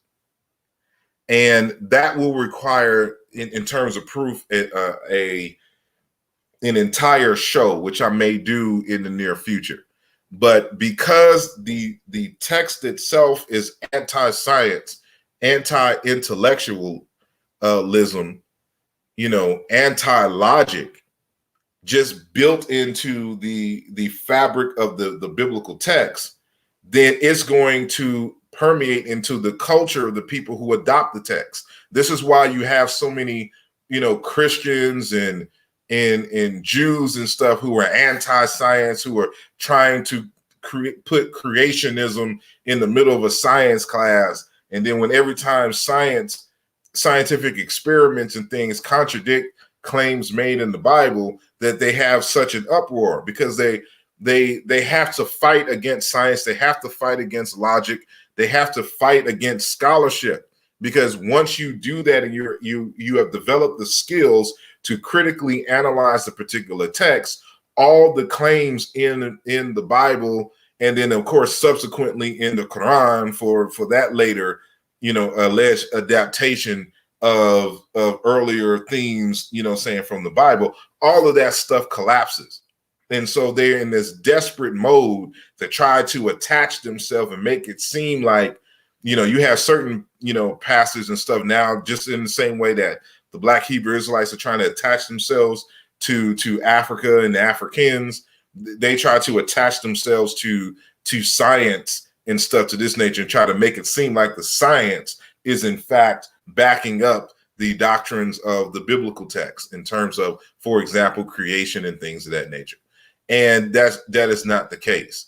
And so these are the things that we have to be cognizant of and mindful of when we're engaging, these individuals and the doctrine. And so even like if you know someone personally who is in it, it's going to be hard to convince them to leave it, because when you're in it, you believe wholeheartedly that this is in fact the truth. But it's going to take something personal for them to really kind of see the contradictions.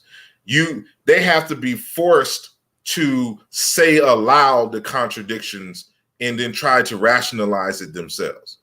And that's the only way that it's going to go. It doesn't matter, I have dozens of books that I, can easily dismantle any of their arguments, regarding reality.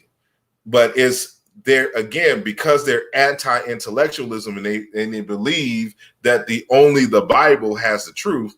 They're not going to listen, saying to you. There is something that's going to have to happen to them personally that is going to have to wake them up. Maybe some interactions with other brothers and things of this nature, or like in my instance where they're talking about that God kills people for asking them questions, to kind of wake them up. And so that's my story in general. Of course, I can go on for hours, but don't want to do that. So for those who are listening, if you have any questions, and I'll even open up copy this link. I'll even open up the conversation for those who want to join live. And if y'all have any testimony or counter to anything in which I've said, I invite you on the show and we can talk. So if you want to join panel, here is the link. Boom. So for those who are on Facebook and on YouTube, it should give you, saying the link. So I couldn't read all of the chat. So I'm just going to scroll up a little bit and see what people are saying. So interesting enough, people of color are one of the lowest demographics that do commit suicide. But that number is actually increasing to Thought Evoca, if I'm saying that correctly. And it's increasing because of the presence, or because of integration with Europeans. So we didn't have high suicide rates when we were segregated and forced to be amongst each other. But the more and more we started integrating with Europeans, and this is not some conspiracy stuff, this is just a fact of the matter, that you found more of us committing, suicide. So we got one person on the screen. Let's see if Peace, can you hear me? Peace, bro. What's going on, man? Nothing much. How are you doing this evening? I'm good, man. I'm good. Peace to everybody watching. But nah, man, I just hopped on just to, I'm just trying to chime in, give you some feedback here, you know what I mean? All But right. I agree, because we all go through these phases, you know what I mean? Like I myself, I got more scientifically literate in specifically just, you know, because I'm a very technical guy by nature, but Mhm. outside of just being technical mechanically, when it comes to information outside of that, some of us might be ignorant to how to decipher that information. You see what I'm saying? Mhm. So I had my first encounter myself when I used to make jewelry back in the day. I was going through that astrology thing and the crystal thing and whatnot. And I met some older heads and a group of females, and they would have jewelry creating classes, that type of thing. And basically, one of the ladies in the class who was making jewelry, she was a college professor, and she was a biologist.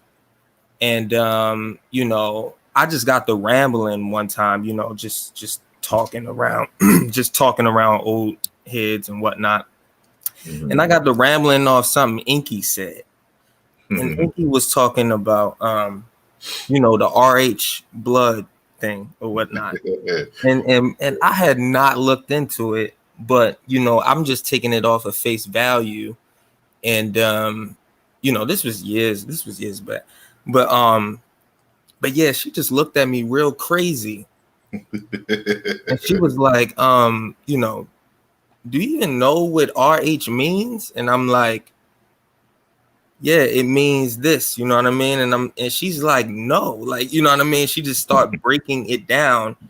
And the way she broke it down was it was in a scientific way, and it just trumped everything Inky had said. And I'm like, listen, whoa, I can't argue with you, like, you know what I mean?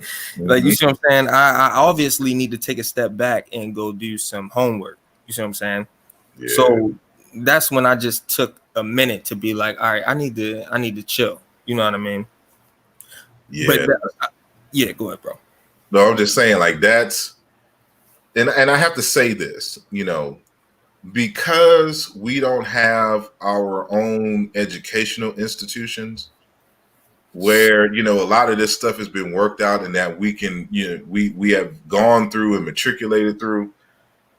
A lot of us enter kind of knowledge of self after, of course, being in institutions run by Europeans. So we don't see ourselves. So that's why I mentioned at the beginning of this conversation that, I was a person who was hungry. So I should say this.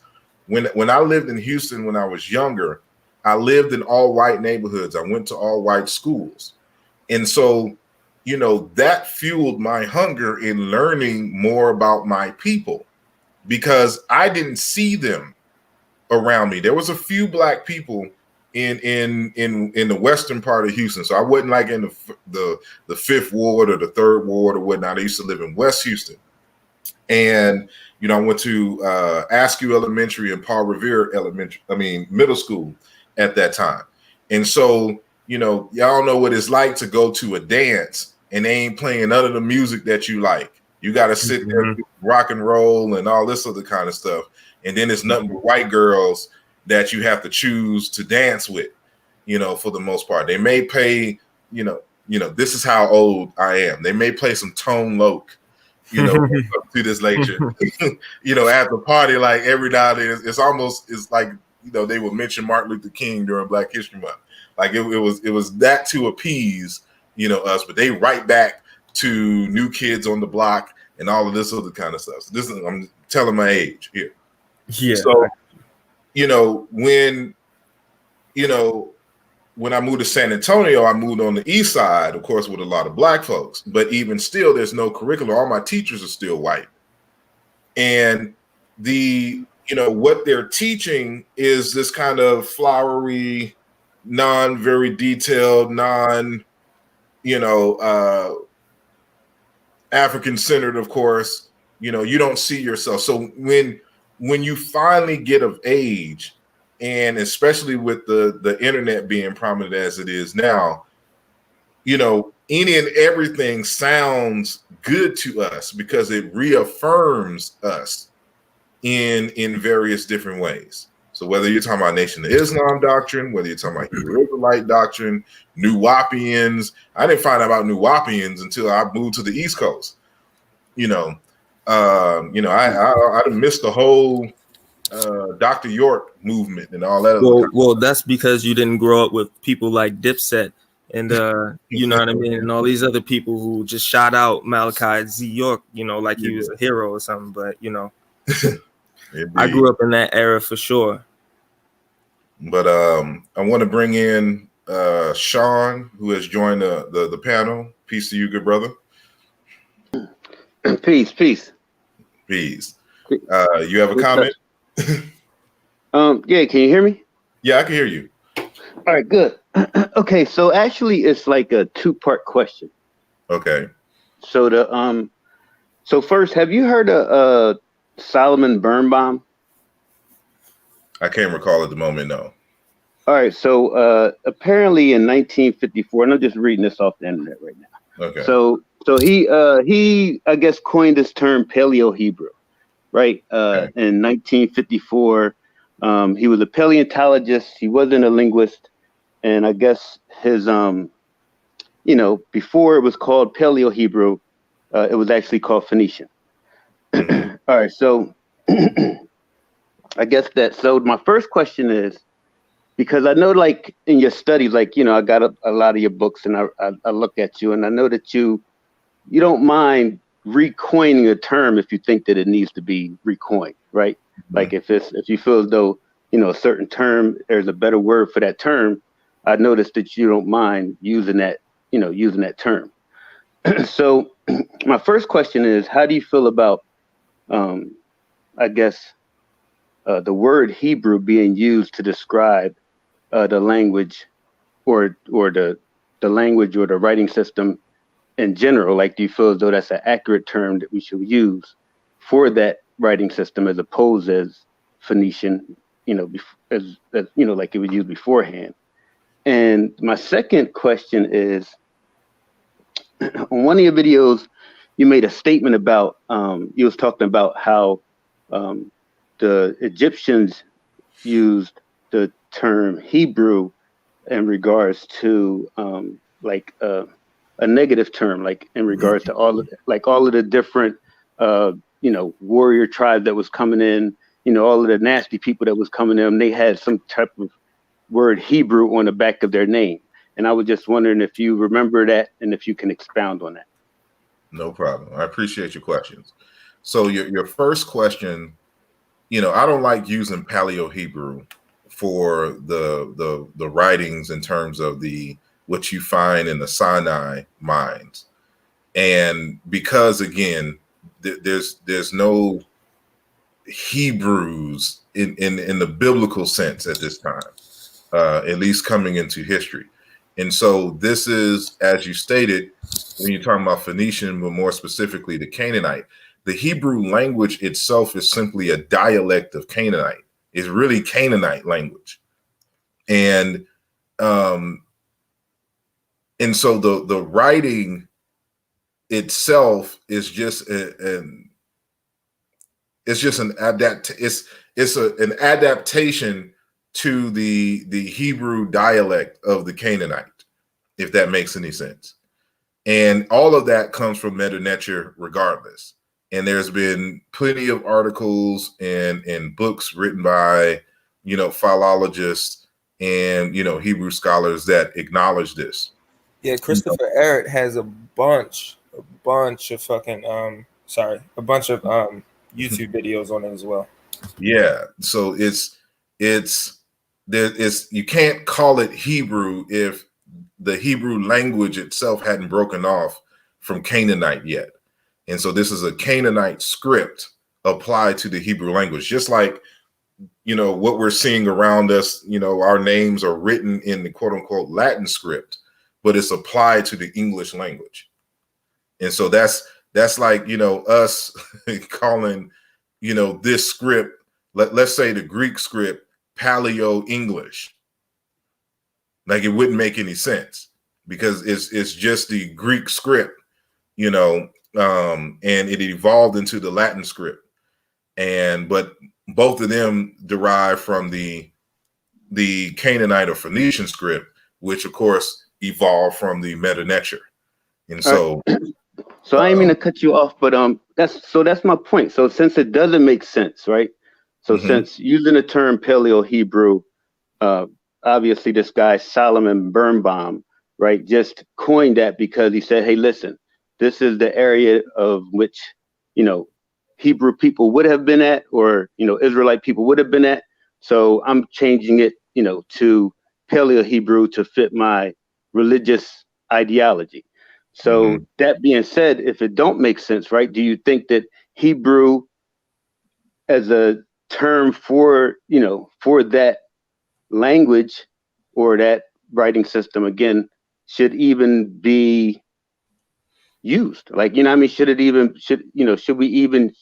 just go back to call it like should we, like, by calling it Hebrew, right, by using Hebrew, are we giving credence to something that just should not be? Not necessarily, because they've added certain things that distinguish it from the original Canaanite. So saying, like, in terms of the Hebrew script, that there is a valid Hebrew script, just like Latin is a modification of the Greek and Phoenician script, but it's different enough that you can call it the Latin script, even though it's technically the Greek and Phoenician script.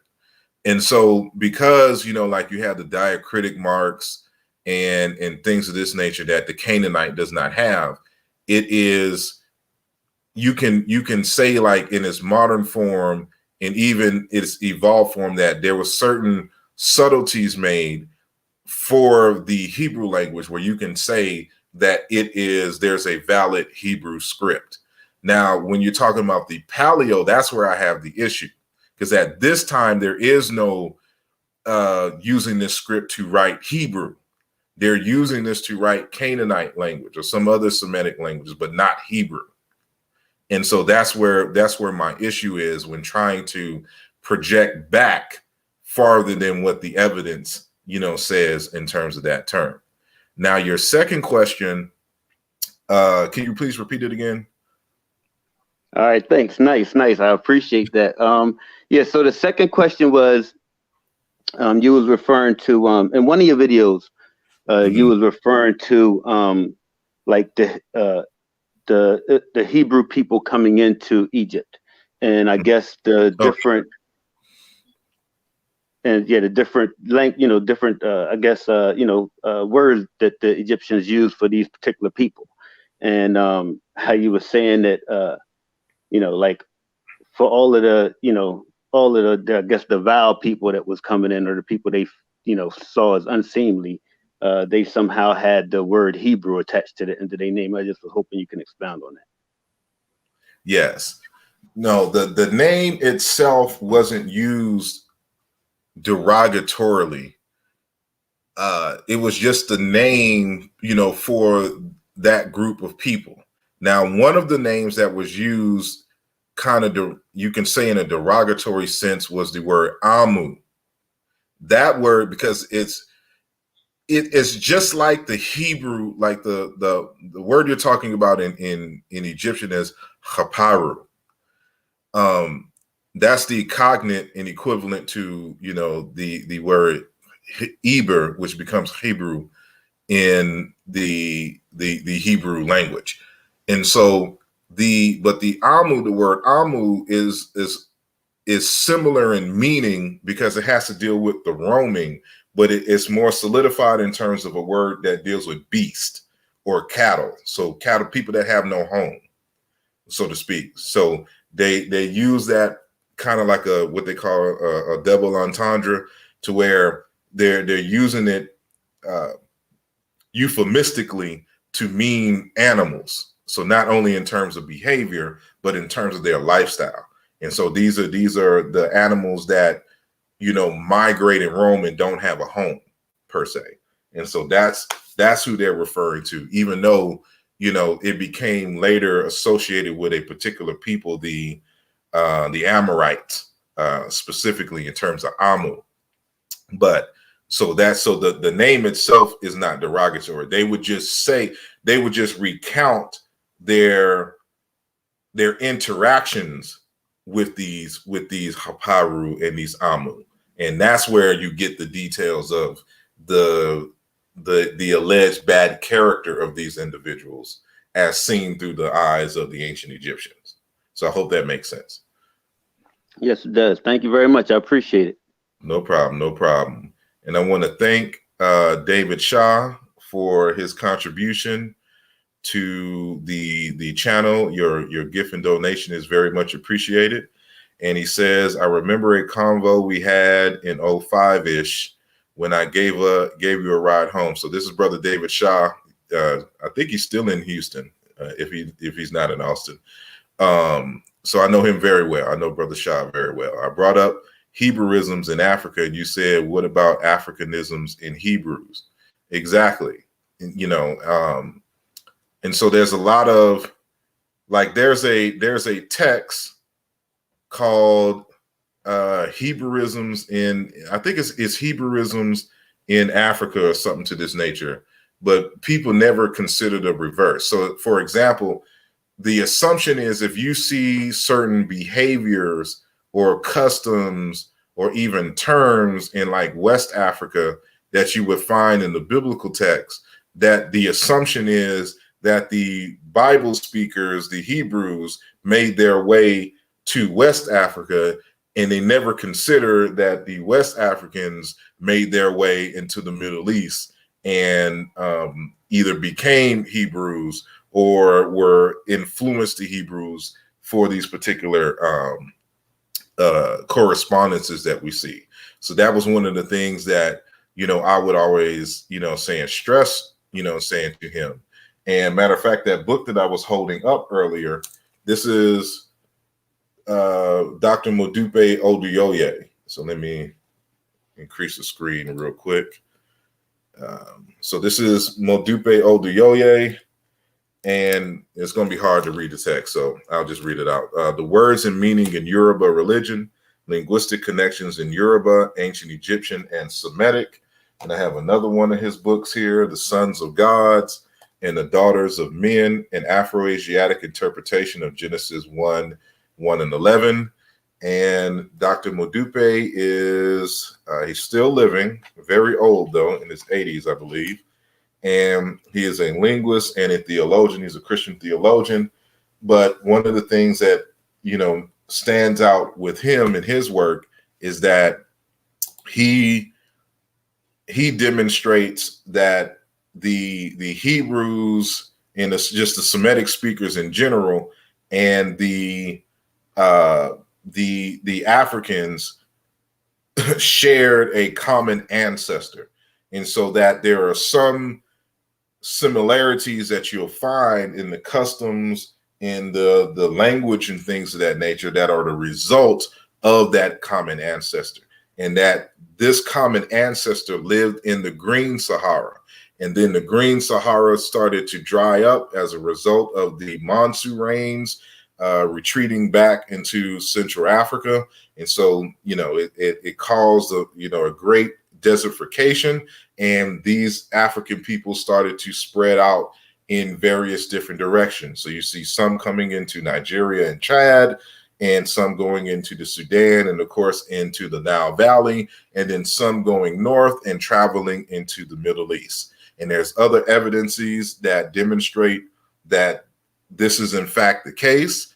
And so, I'm just giving y'all some more sources to help you to be able to ask that question, why can't it be in the reverse? And that's one of the questions he asked in his text. Why does it have to be the influence of these Hebrews coming into Africa and not the Africans coming in in migrating into the Levant. And so those who have my text, Alluja Volume 2, if you got that far back in the book, especially the last 2 chapters where I make the argument, I make that argument and I show how that is the case. And so there's a great African influence on the development of the Semitic languages, but that's another, lecture at a different time. I want to, before I bring in our next guest, I want to acknowledge someone else for their contributions. Thank you for your gift. And he states that growth is essential indeed. So thank you, D. Centavo, for your contributions. And I appreciate that greatly. And 93 Avarice. Avarice. Sorry. Peace. I'm in Rock Squad Up. My name is Brother Fortune, long-time listener, long-time follower. I had a question, and it ties into African Levant. Okay, so have there ever been any skeletal or DNA remains that tie Hebrews to us physically, E1B1A or whatever our lineage is? Can you briefly talk about the Natufian culture in the Levant? Because that's what some Hebrews use, because they found the EP2 lineage, I guess, that is the predecessor of our people, and E1B1B and haplogroup C. And do you know of any of the remains in Lachish that I suspect are Nubians or Nubian garrison of soldiers that was in the Levant, that some of the Hebrews actually try to use in some of their publications to try to say were actually the actual Hebrews, because they have African affinities when they looked at the cranial structure of those remains in Lachish. I don't know if you ever heard of it. So if you have, can you tell me about it? The Natufian culture, and does that have any bearing on like their claims of us having a lineage in the Levant of being Hebrews? The way that I would answer this question is I would have to remind us of the issue of method and research methodology. And we have to keep in mind that, when we make certain arguments, we cannot make arguments beyond what the evidence allows for us to make. And we got to understand how the evidence works and what questions it can actually answer. So, for example, you're saying the Hebrews. The only way that we would know that they were Hebrews is if, and this is in the most ideal situation, that you had some unique grave sites. And in the grave sites, they had certain material culture that was buried in the grave sites. And that, we can show a continuity, in terms of biblical times and pre-biblical times, to show that these are in fact the same, at least as evidence from the material culture, that these are more than likely the same people. But Hebrew is a language. There's no DNA test that you can use to ascertain what language a people spoke. And we also have to keep in mind that the current distribution of any population is not indicative of where that current population, in terms of their historical origins, there's no indication that they've always been there, because human groups migrate. So you got to remember this. The Hebrews are a nomadic people. And because they're nomads, they would have traveled long distances. They have no homeland.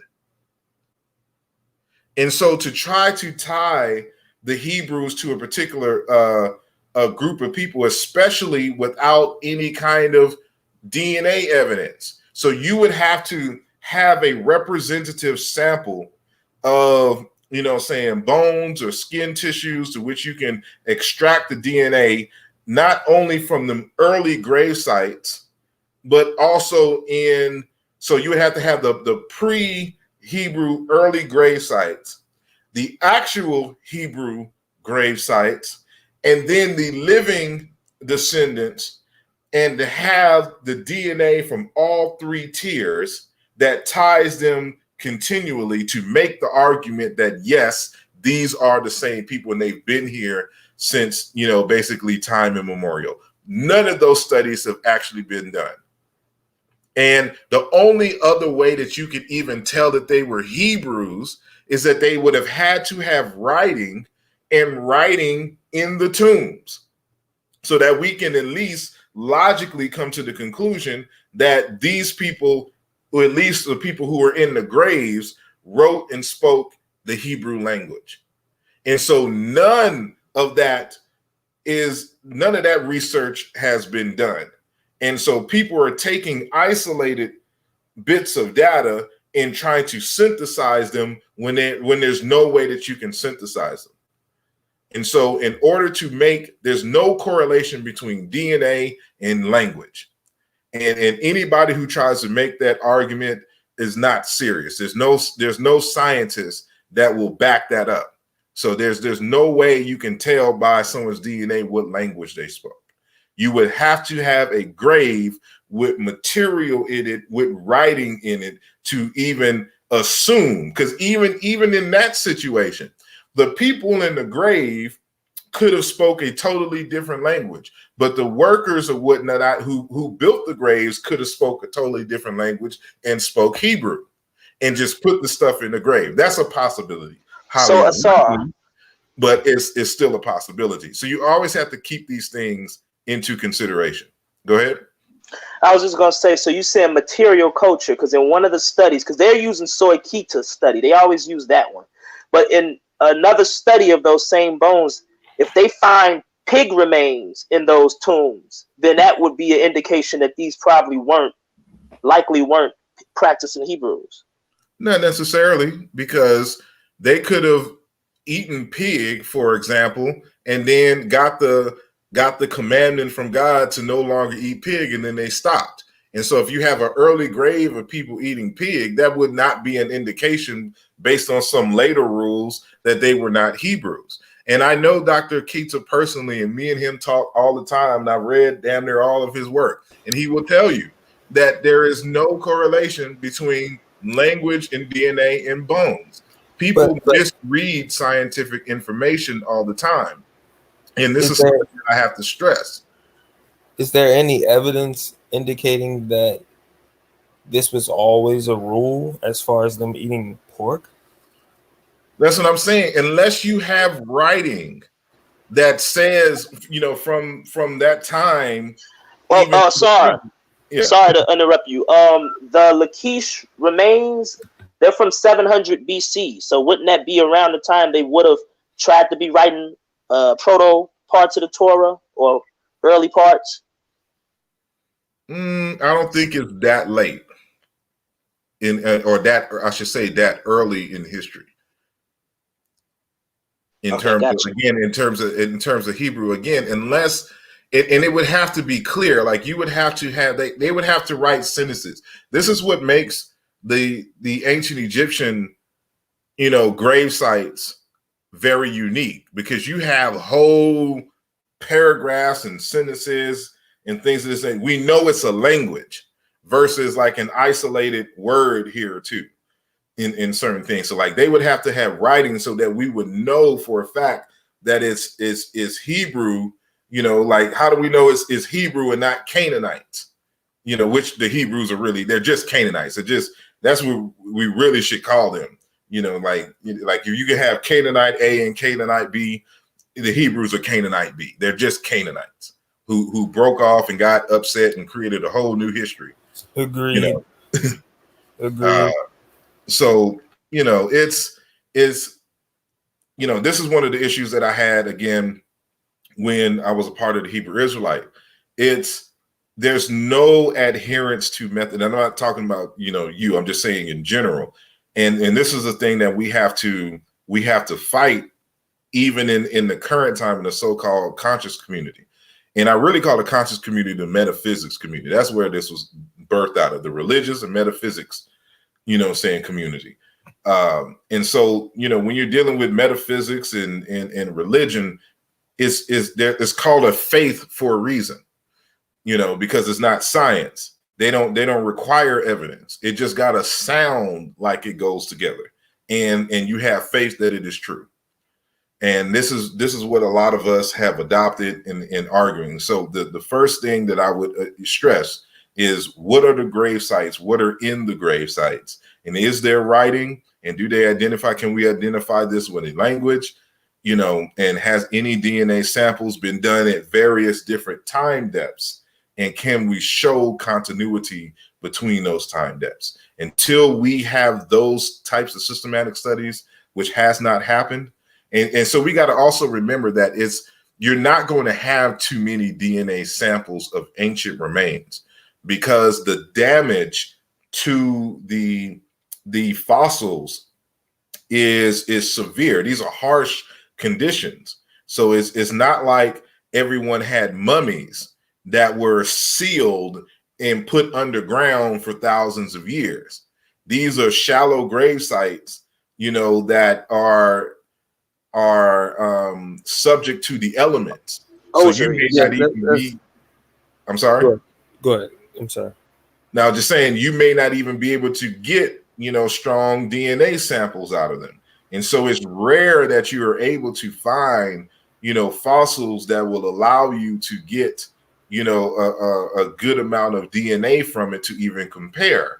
So, and then especially with all these time depths, but, when you're dealing with science is of course has to deal with experimentation, but is also a big part of it is statistics. So you have to have a good sample size so that, it could be, you can argue that it is representative of, a particular population. And so with all of that, from what I know with that, it's, I can't roll with it.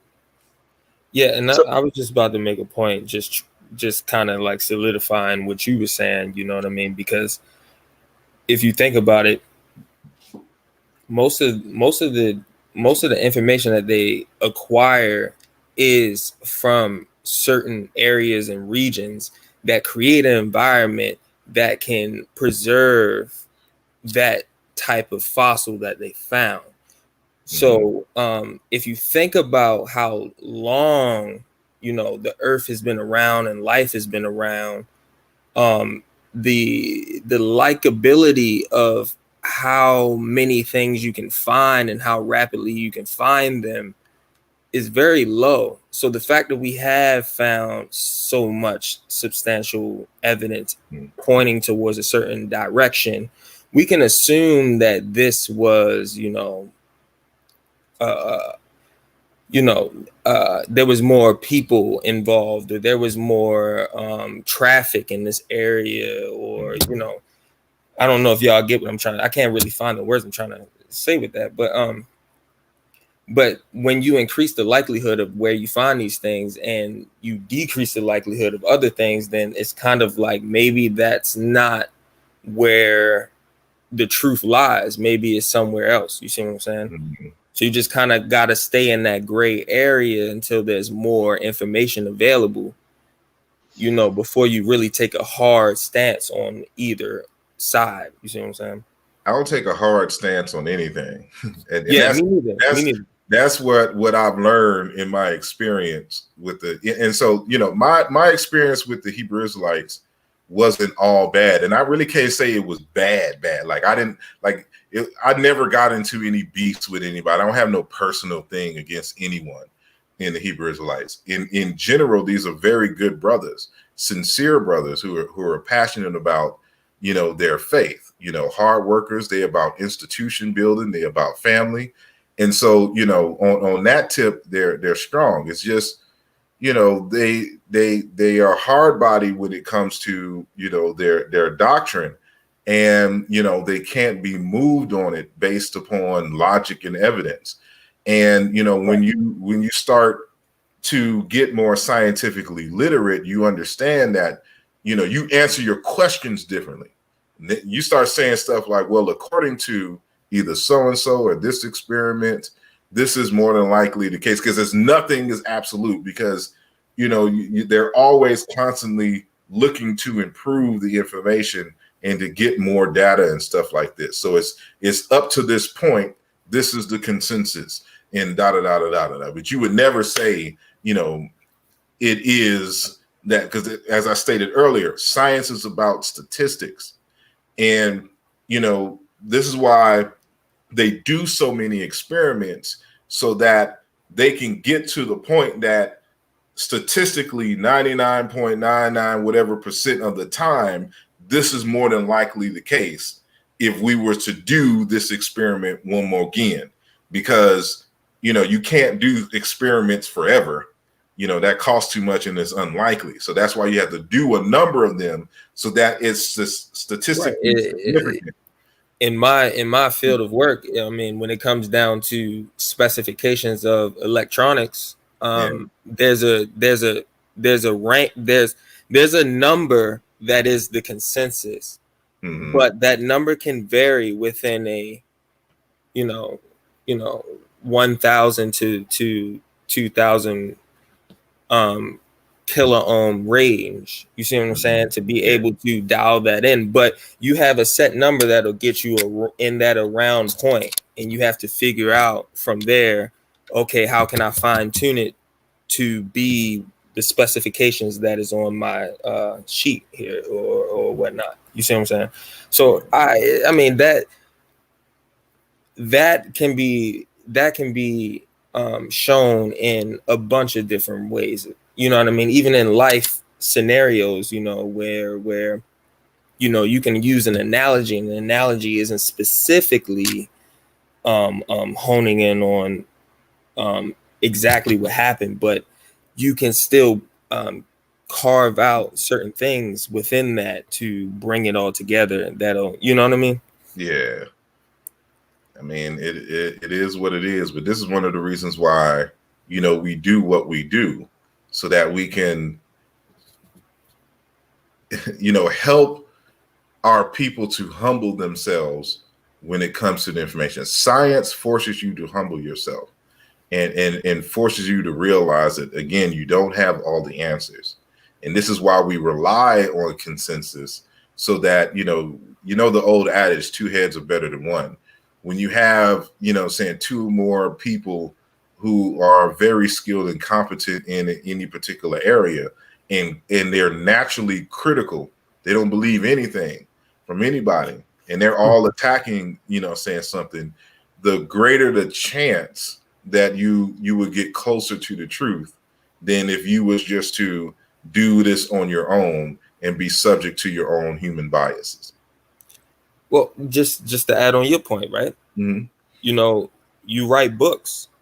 You have to have those books reread by someone else, just to make sure the things that you're saying is, you know, on point, makes sense. Yeah.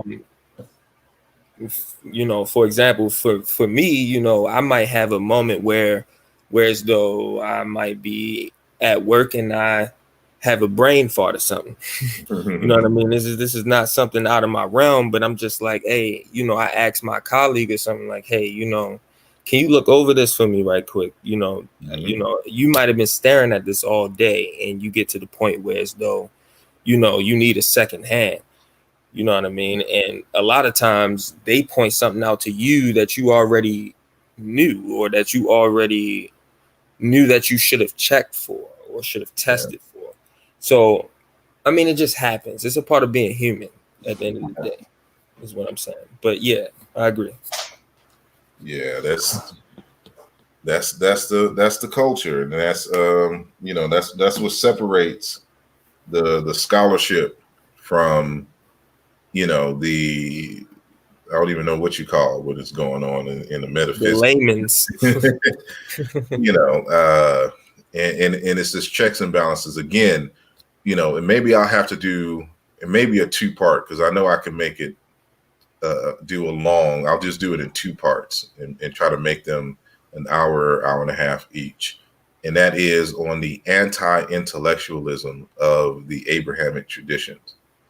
And, you know, it's ironic that I was watching this video clip of a woman who was a scientist who was at a conference, an Islamic conference, and she was trying to convince them that the science doesn't necessarily contradict the Quran.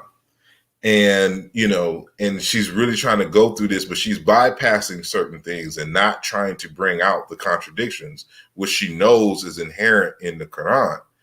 And I just thought, if this is sad that you would even have to go through this, you know, knowing that, you know, but knowing that it does contradict, you know, saying what is in the Quran, and the same thing in the Bible, which is why they fight so hard, because at the core of it, there's this belief that, you know, God, an angel or spirit or whatnot, this book in the Bible, in the Torah, in the Quran, comes directly from deity itself. And so the assumption, I'm sorry? I was going to say, that's where I feel like it becomes a cult. And it doesn't necessarily even have to be, you know, Christian, Islam, or anything like that. I feel like whenever somebody has that mentality towards a thing, it becomes religious and it becomes cult-like. Yeah, I agree. Yeah. Regardless, I have the same challenges for African traditions. Yeah. I agree as well. And this was another one of my major hangups, is that the moment that someone argues that this information comes directly from deity, the question is, how are we able to scrutinize and challenge the deity? Because, you know, usually with that doctrine, there's also the doctrine that, you know, there's only special people that have the relationship that can communicate with the deity. So, you know, if you're in the Ifa tradition, that person is a Babalawo or an Iyanifa, you know. And so if I want to verify that Ifa, you know, Obatala or whatnot is the one that's saying this, I got to go through you as the Babalawo or Iyanifa or whatever. Right. And the same thing with that's why the Catholic Church is set up that way. So, you know, the person who has the direct connection, of course, is the Pope and, you know, his people. And then you go through them to get access to God directly. But, you know, God never comes and answers anyone's questions out loud and in the public view. So, all right. So just to get kind of back on topic, right? Just to get back to where you were earlier with this, why you left Hebrew Israelite. When I came on, I just kind of gave you the just my point of view of when I got more scientifically literate. What made me start challenging religion in itself was more so of my sister. My sister is 9 years older than me, and when I was like 13, she was in high school. I mean, not high school, she was in college. I'm sorry. And you know, she started questioning, you know, being in college, like you were saying, being around all these white folks, being in these African American studies classes, you know, one thing she started noticing, you know, she was asking more questions. She was trying to be more proactive, but the white people got more attention than she got. And, you know, she would come home and we would have conversations. And she would basically just be like, you know, who do they think they are? So that question for me kind of just fueled, like, you know, well, what gave them this this sense of entitlement? You see what I'm saying? Mm-hmm. And from that point, you know, she came home one time with a DVD. This was back when DVDs was the thing, and it was Zeitgeist. It was the first, you know, the first episode, you know, first whatever installment of Zeitgeist, and she showed me that. And you know, Zeitgeist, if anybody has ever watched it, it has, you know, at least 4 different parts, and the first part starts out on religion, and it was funny because my sister sat my mom, my dad down, everybody down to watch this DVD. Like, you know, y'all need to watch this. It was like some revolutionary type of thing, you know. She fresh in college, whatever. And I'm just a young mind at that time. And I watched that, and I just started seeing how, not really how, you know, Christianity took stuff from Egyptians. I wasn't really looking at it like that. I just started looking at how humans take information from older populations, and they, you know, they translate it in different ways, in that type of way. You see what I'm saying? And I started questioning more religious contradictions like you were talking about. And at the time, my mom was pretty much forcing me to go to Bible study every Wednesday. And I started asking a lot of questions at Bible study, to the point where, as though the Bible study teachers started kind of pulling me to the side, like, you know, you need to relax. You know, I was getting them into these hard little corners where, as though they couldn't answer these questions. And I'm like, you know, everybody in the Bible study class is looking at me like now I'm the teacher. And I felt like it got a little bit intimidating. And, you know, we stopped going, whatever. And from there, I just started my journey. But like I said, I went pseudo. You see what I'm saying? Everybody got a pseudo stepping point in life. Because you don't have no direction. Like you don't know where to go once you start having these questions. And once you start really critically thinking, so you start asking more naive questions at first, which leads you to this more new age scholarship type of thing. And then that new age scholarship, you don't realize until you get to some scientific, you know, science biologist in a college field somewhere, to where, as though you start realizing that the shit the stuff that the new age scholars was teaching you was totally incorrect. It had zero basis. You see what I'm saying? Because it was just touching the surface of the information, and you think that the surface information is good because it's the first time you're hearing it. But then when you really hear somebody break it down and you understand it more, you just have no other choice but to be humble.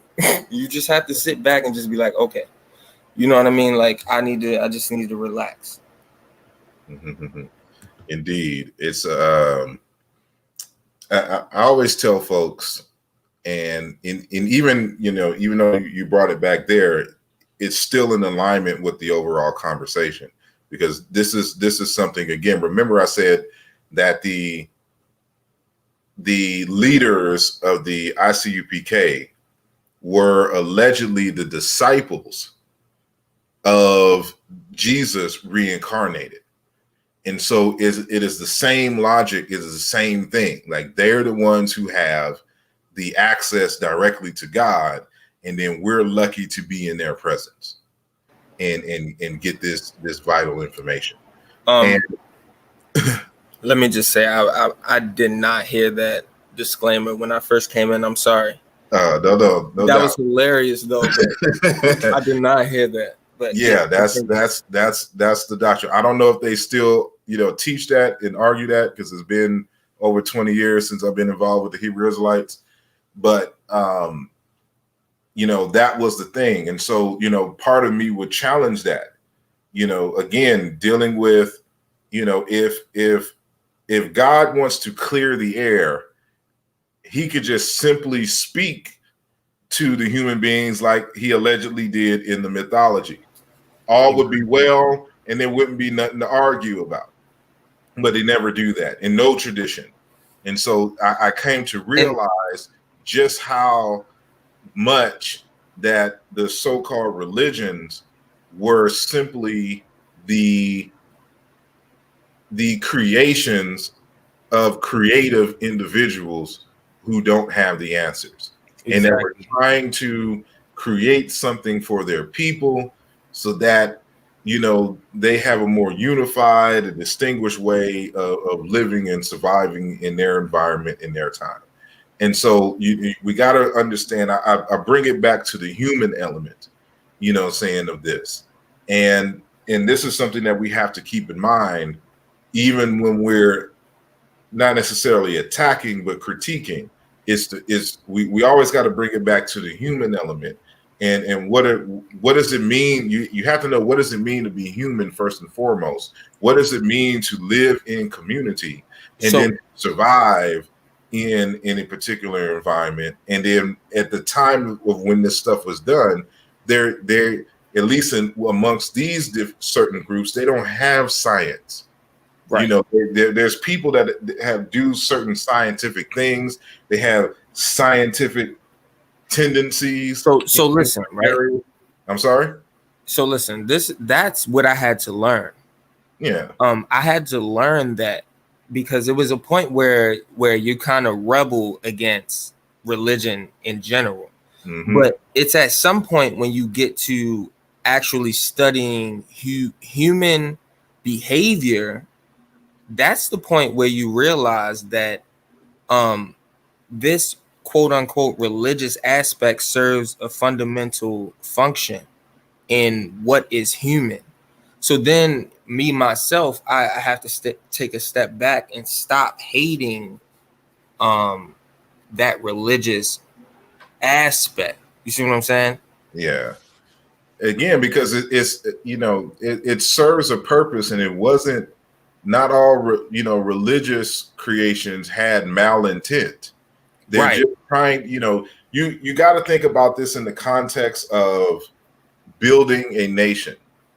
And you know, not even just that. You got to think about it as if people trying to understand phenomena and things that they don't understand without really, you know, I mean, when you don't have those scientific terms and measurements and all these other things to be able to you know, relate these ideas to people with, you have to kind of explain these things in a way that is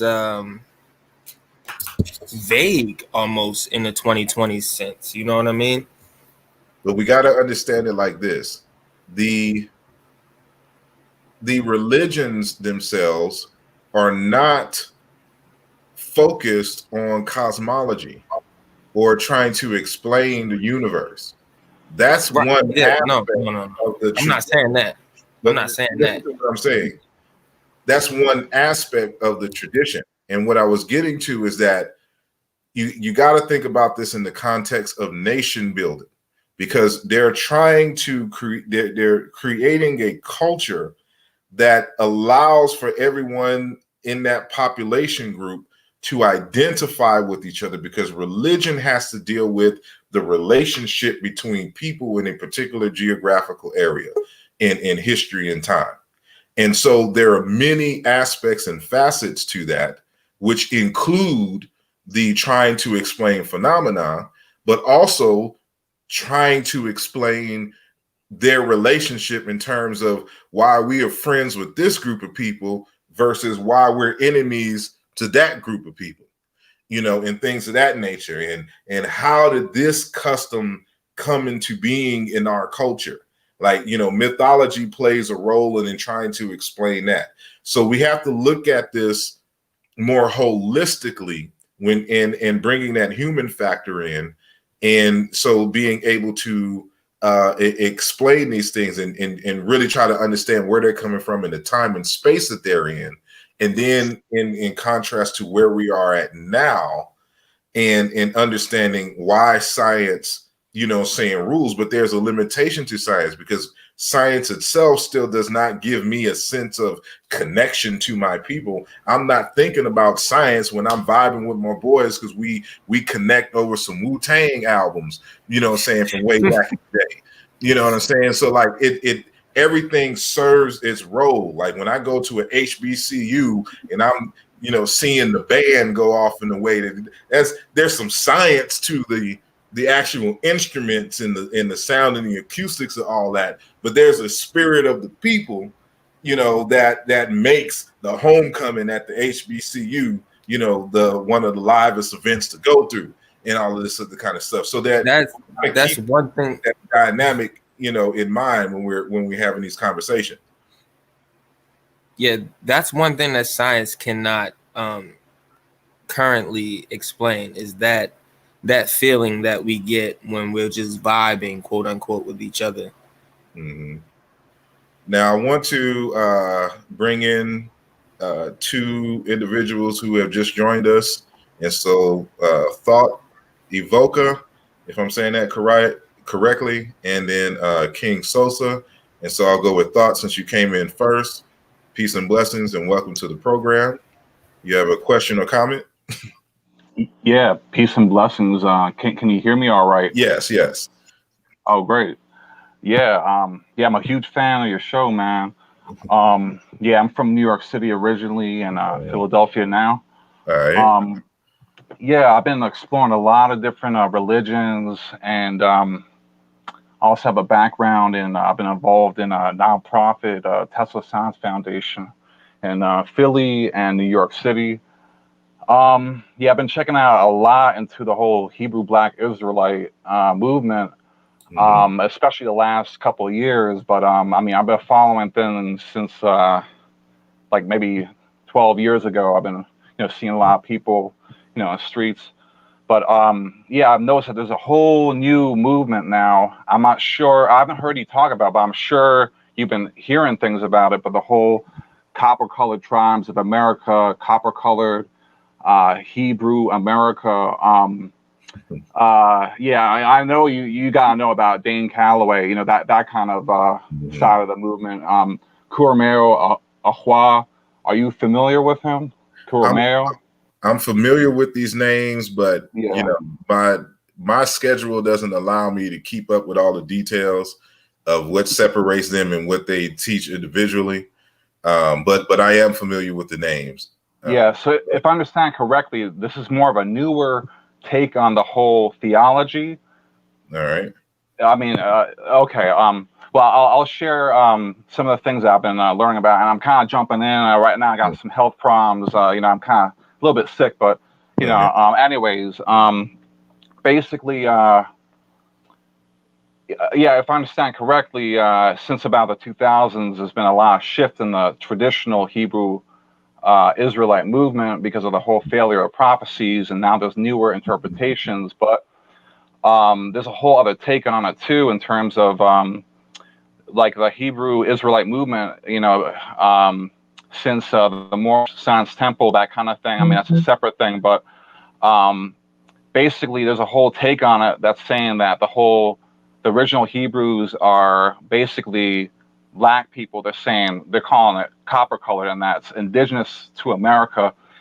And I'm just going to jump into it because there's actually a lot of significant evidence for this. For example, the Iroquois Confederation.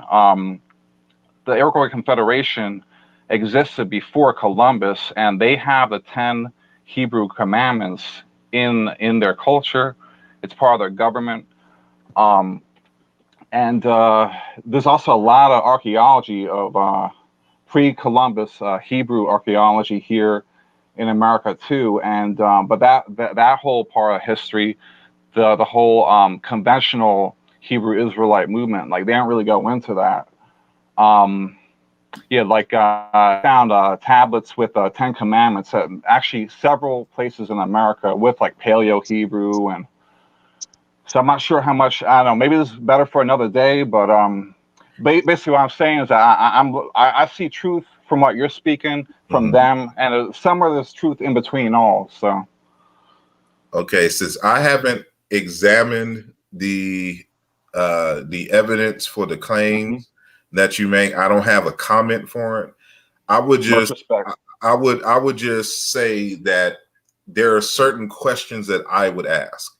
Like one of the first questions I would be looking for as a historian is, since the claim is that there are some, tablets with the Hebrew commandments on it, right? This would assume that there was at least a scribes class, among that people. So outside of the religiosity of the commandments and in biblical claims and stuff to that nature, I would ask, where are the everyday common letters? There's a lot of linguistic archaeology, and also linguistically in the Native American languages. Many of the Native American languages. Hold on, but this is what I'm saying. Yeah. Not in Native American languages, in Hebrew. I want to see the letters that people would write to each other that has nothing to do with the commandments. Like, like when you go into ancient Egypt, you find letters of husbands or their wives, sending in, letters to their husbands, telling them not to cheat and all this other kind of stuff. There's husbands writing poetry to their girls. There's just ledgers because people were doing, trade and stuff every day. Yeah. And so I want to see that in the language, because without that everyday correspondence, you can't say that there's a culture. So you can't say on one hand it's on a whole other level, though. Yeah, I'm sorry. Listen to what I'm saying. You can't have an indigenous language that's not Hebrew that everyone is speaking and communicating with, and then you have these random Hebrew tablets with Hebrew commandments on them. That is out of place and out of pocket. And so, again, I haven't judged. Yeah. I haven't seen the evidence of what you're talking about, so I have no judgment. I'm just letting you know what I would be looking for to help substantiate the claims, of this particular archaeology and evidence and things of that nature. So there's a way that we examine. So we don't look at one thing, because again, science is in a large part deals with statistics. And so we have to eliminate chance as a reason, for the alleged associations and claims that we see. So we're always skeptical first. And it's only by the compilation of these, evidence that makes sense in their time that we can start making, arguments and claims and stuff. And that's exactly the approach just yet. I'm sorry. Yeah, that's exactly the approach I've been taking. And if anything, I was more skeptical in the beginning, and I continue to be. And that's the thing. There definitely is a lot of bias, but a lot of there's a lot more to history. And I gotta say, like what they're saying, to be clear, they're saying that Native Americans are the original Hebrews, and there is a lot of linguistic evidence, but of course, I'm still in the stage of preliminary research. Like I got all my main research is in other topics, but related. But what I'm trying to get at is that this kind of, if I understand, if it's a newer version, but it actually makes a lot more sense than the conventional Hebrew Israelite take. Like a lot of the things are ignored. Like, for example, the haplogroups in America and like how do they connect to Hebrew? A lot of these things are actually answered in there, but I don't know. Yeah, we don't have to answer in where though. I'm trying to figure out like a source that I can get. Like answer in where. So Kurameo. Hold on. This is what I'll do. Yeah. If you can send me. Yeah. Hold on. I'm gonna put my email address. Hold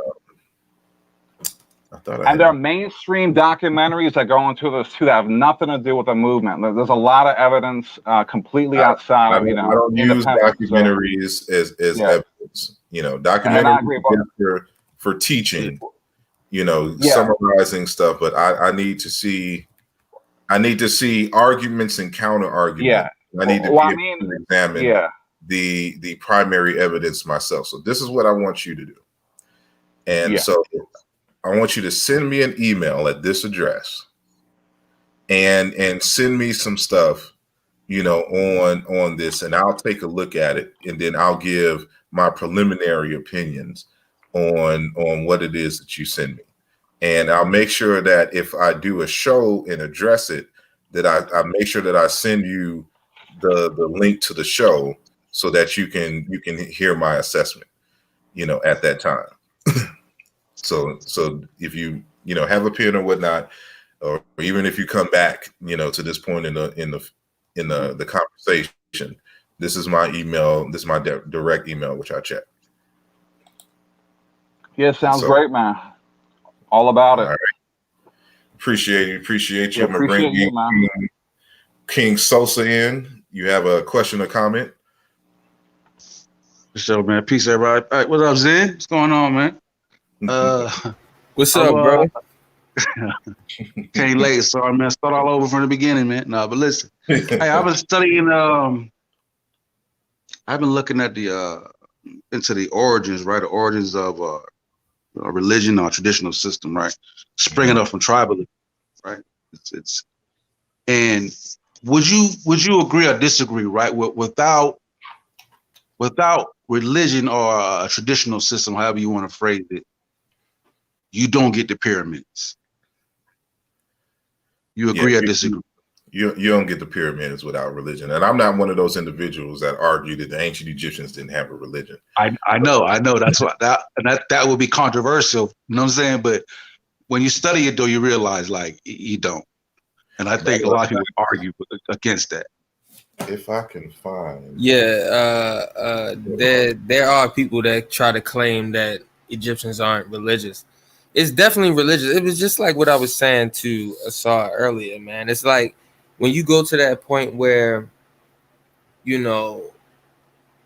this is law type of thing, I think that's when it becomes a little bit sketchy. No, but I'm talking about in terms of like, for that to get that type of cohesion, to get the type of all those people working in unison to do that type of work, you wouldn't be able to sustain it, to keep all those people working for the common good. Yeah. You know what I'm saying? Put all the individual, the individual things aside for the group for the whole group. You feel? Nope, I agree. Yeah, I agree. Now, this is where why I make the distinction, and I clarify, like even in this text, somewhere towards the end of the book, dealing with religion, because people have religion wrong, as I've tried to say on numerous occasions. Religion has to deal with the rules and regulations for how a population, an ethnic group, a speech community, etc., interacts and governs the behavior towards one another, so that they can keep the society connected to each other in a way. Because when you get to the point where people don't see each other as, brothers and sisters, as belonging to the same group, then, all kinds of chaos can emerge out of that. And so it's the word religion has to deal with tying back again.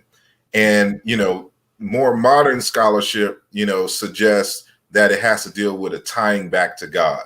But that's not, based on my research, that's not what the original intent was for. It's talking about a tying back to one another. So, for example, if I go to Zen Rashu's house, me and him are friends, right?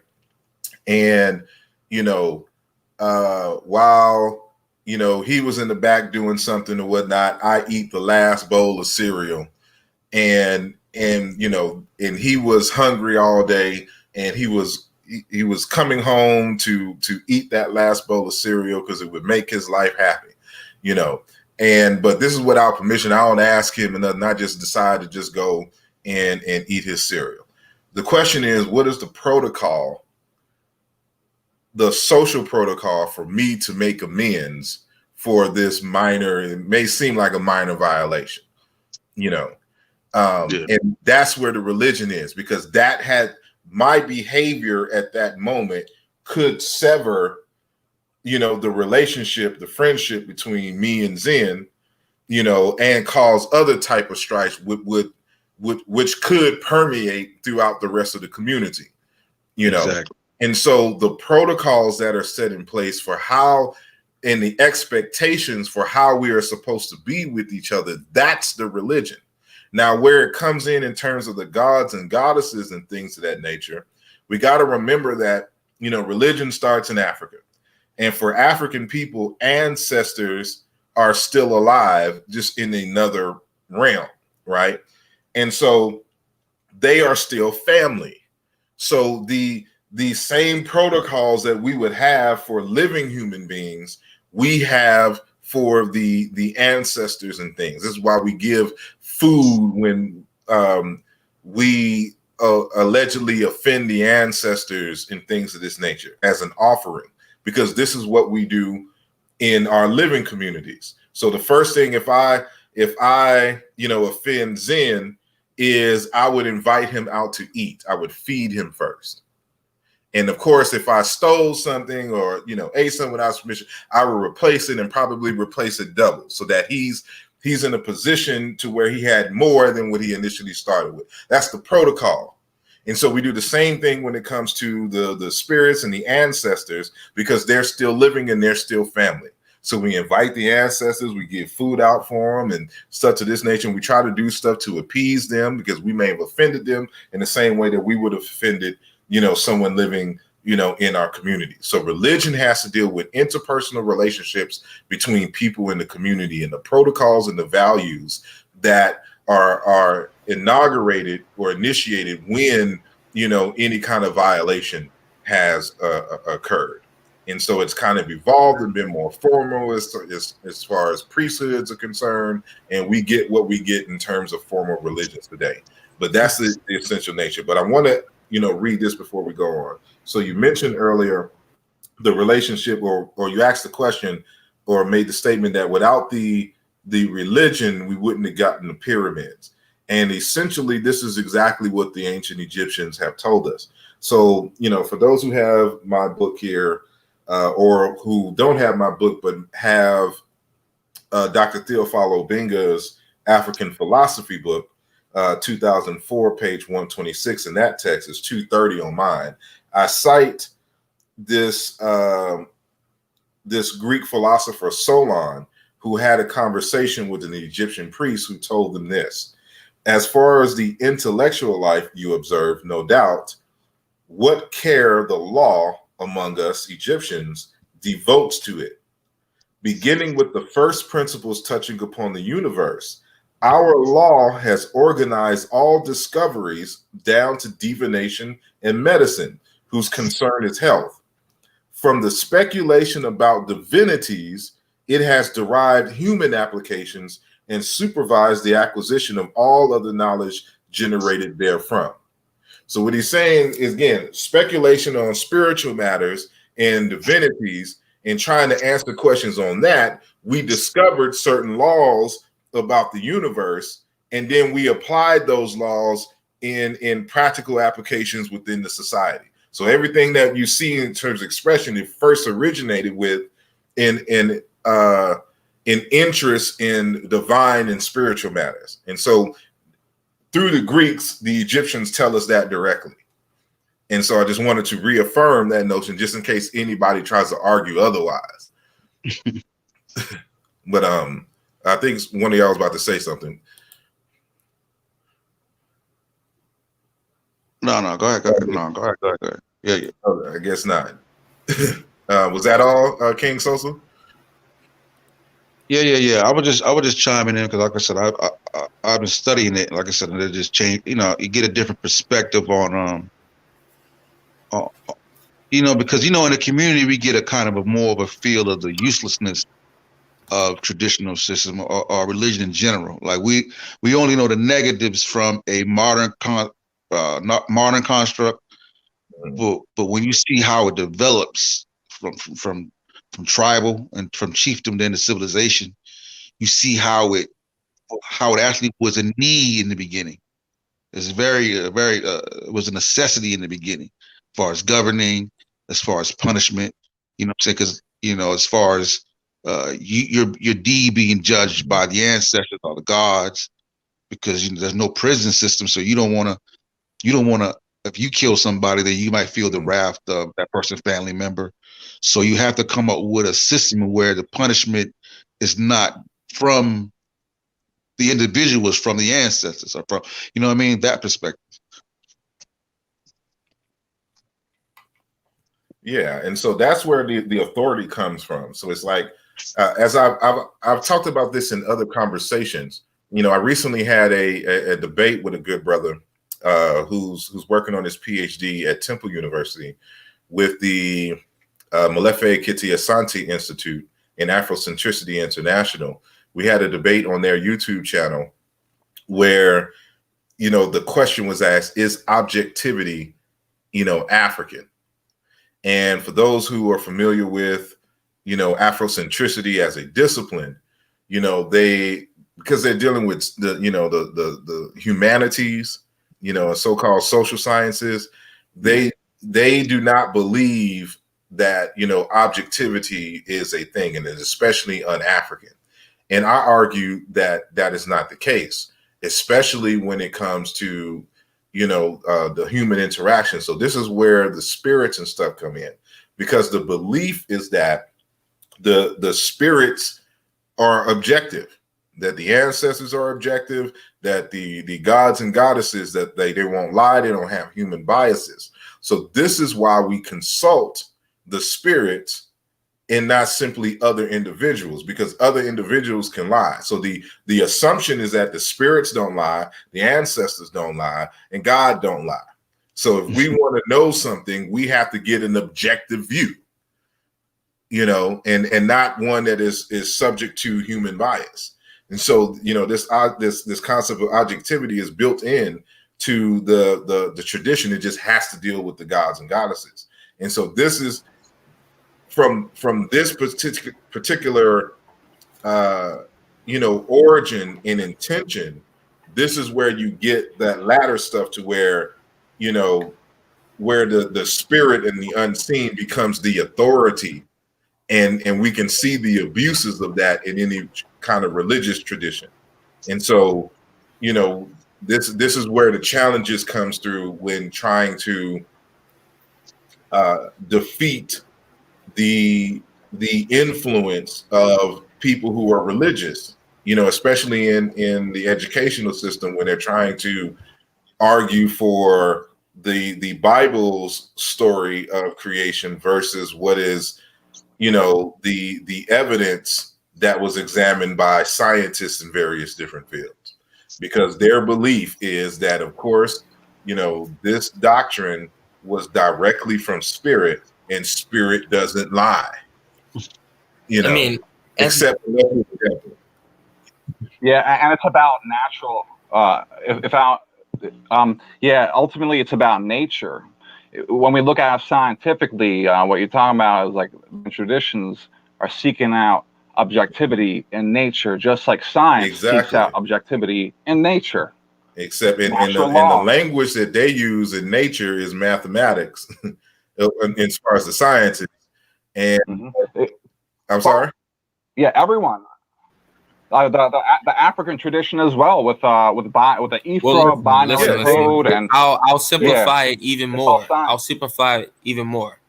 Go ahead. Life has to make sense. You know what I'm saying? Making sense usually equates to things that you can replicate. You know what I'm saying? Anything outside of replication is it's subject to disbelief. It's subjective, period.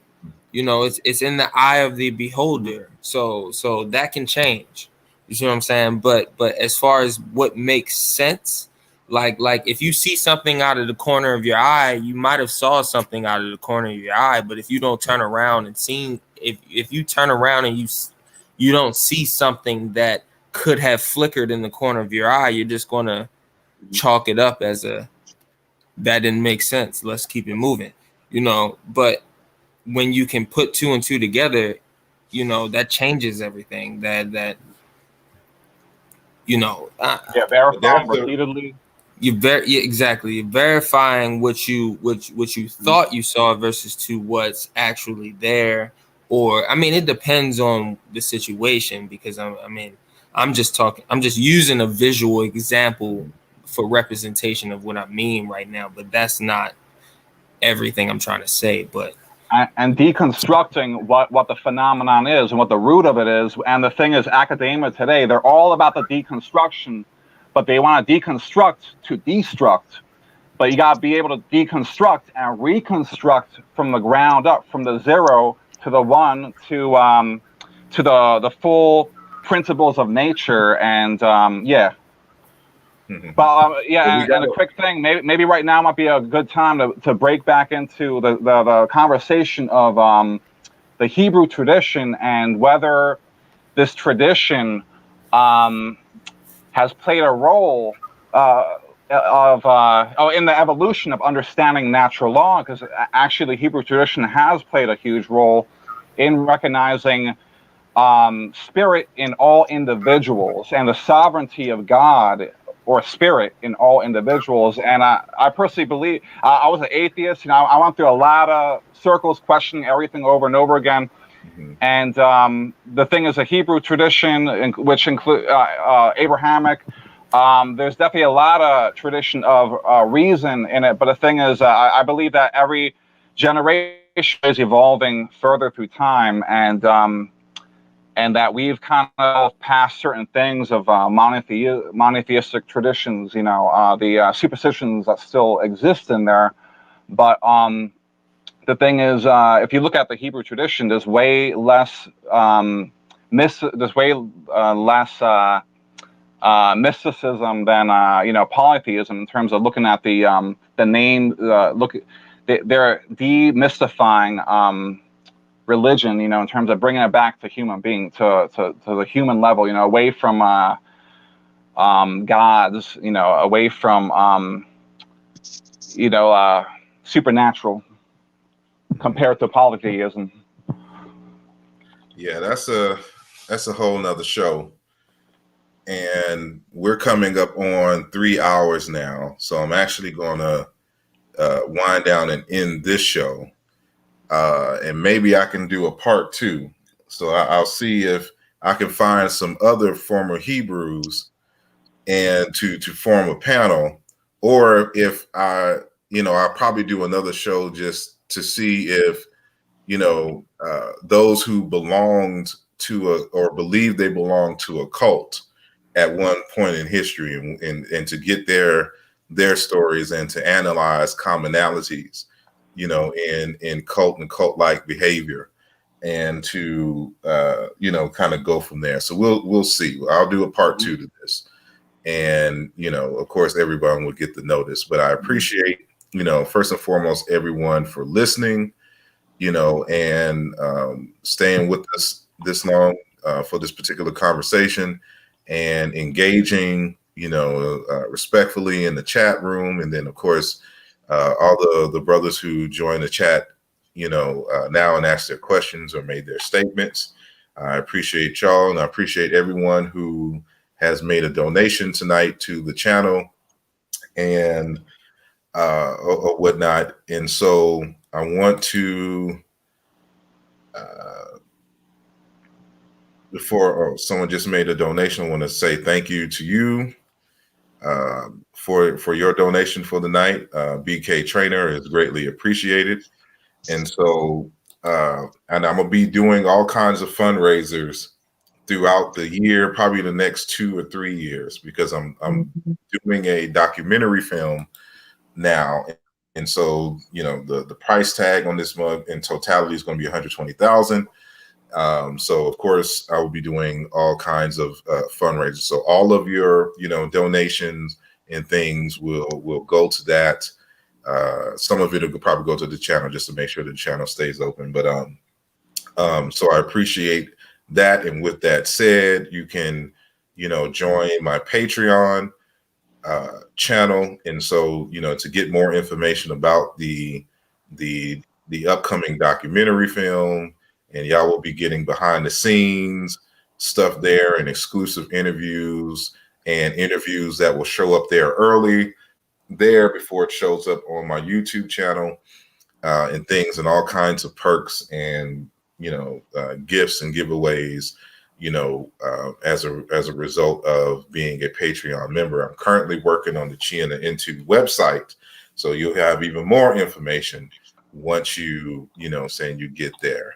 So with that said, I thank you all for listening. I appreciate your time and considerations, and like this video, share this video, and keep the conversation going as always, and leave any comments that you may have or questions on below the description, or in the comment section, I should say.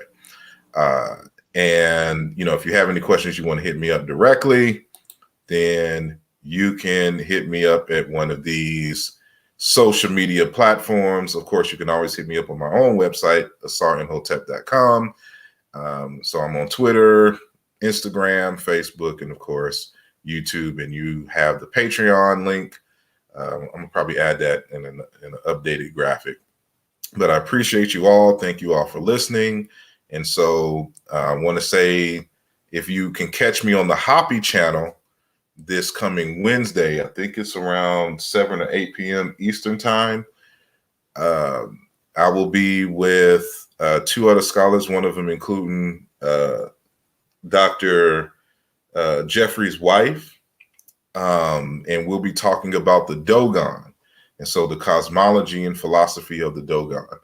And so when I have I thought I saw a flyer earlier, so I'm gonna get the flyer and share it with everyone. So if y'all can catch me there on Wednesday, and we can get deep into the Dogon, and I will talk to y'all later. So peace and blessings.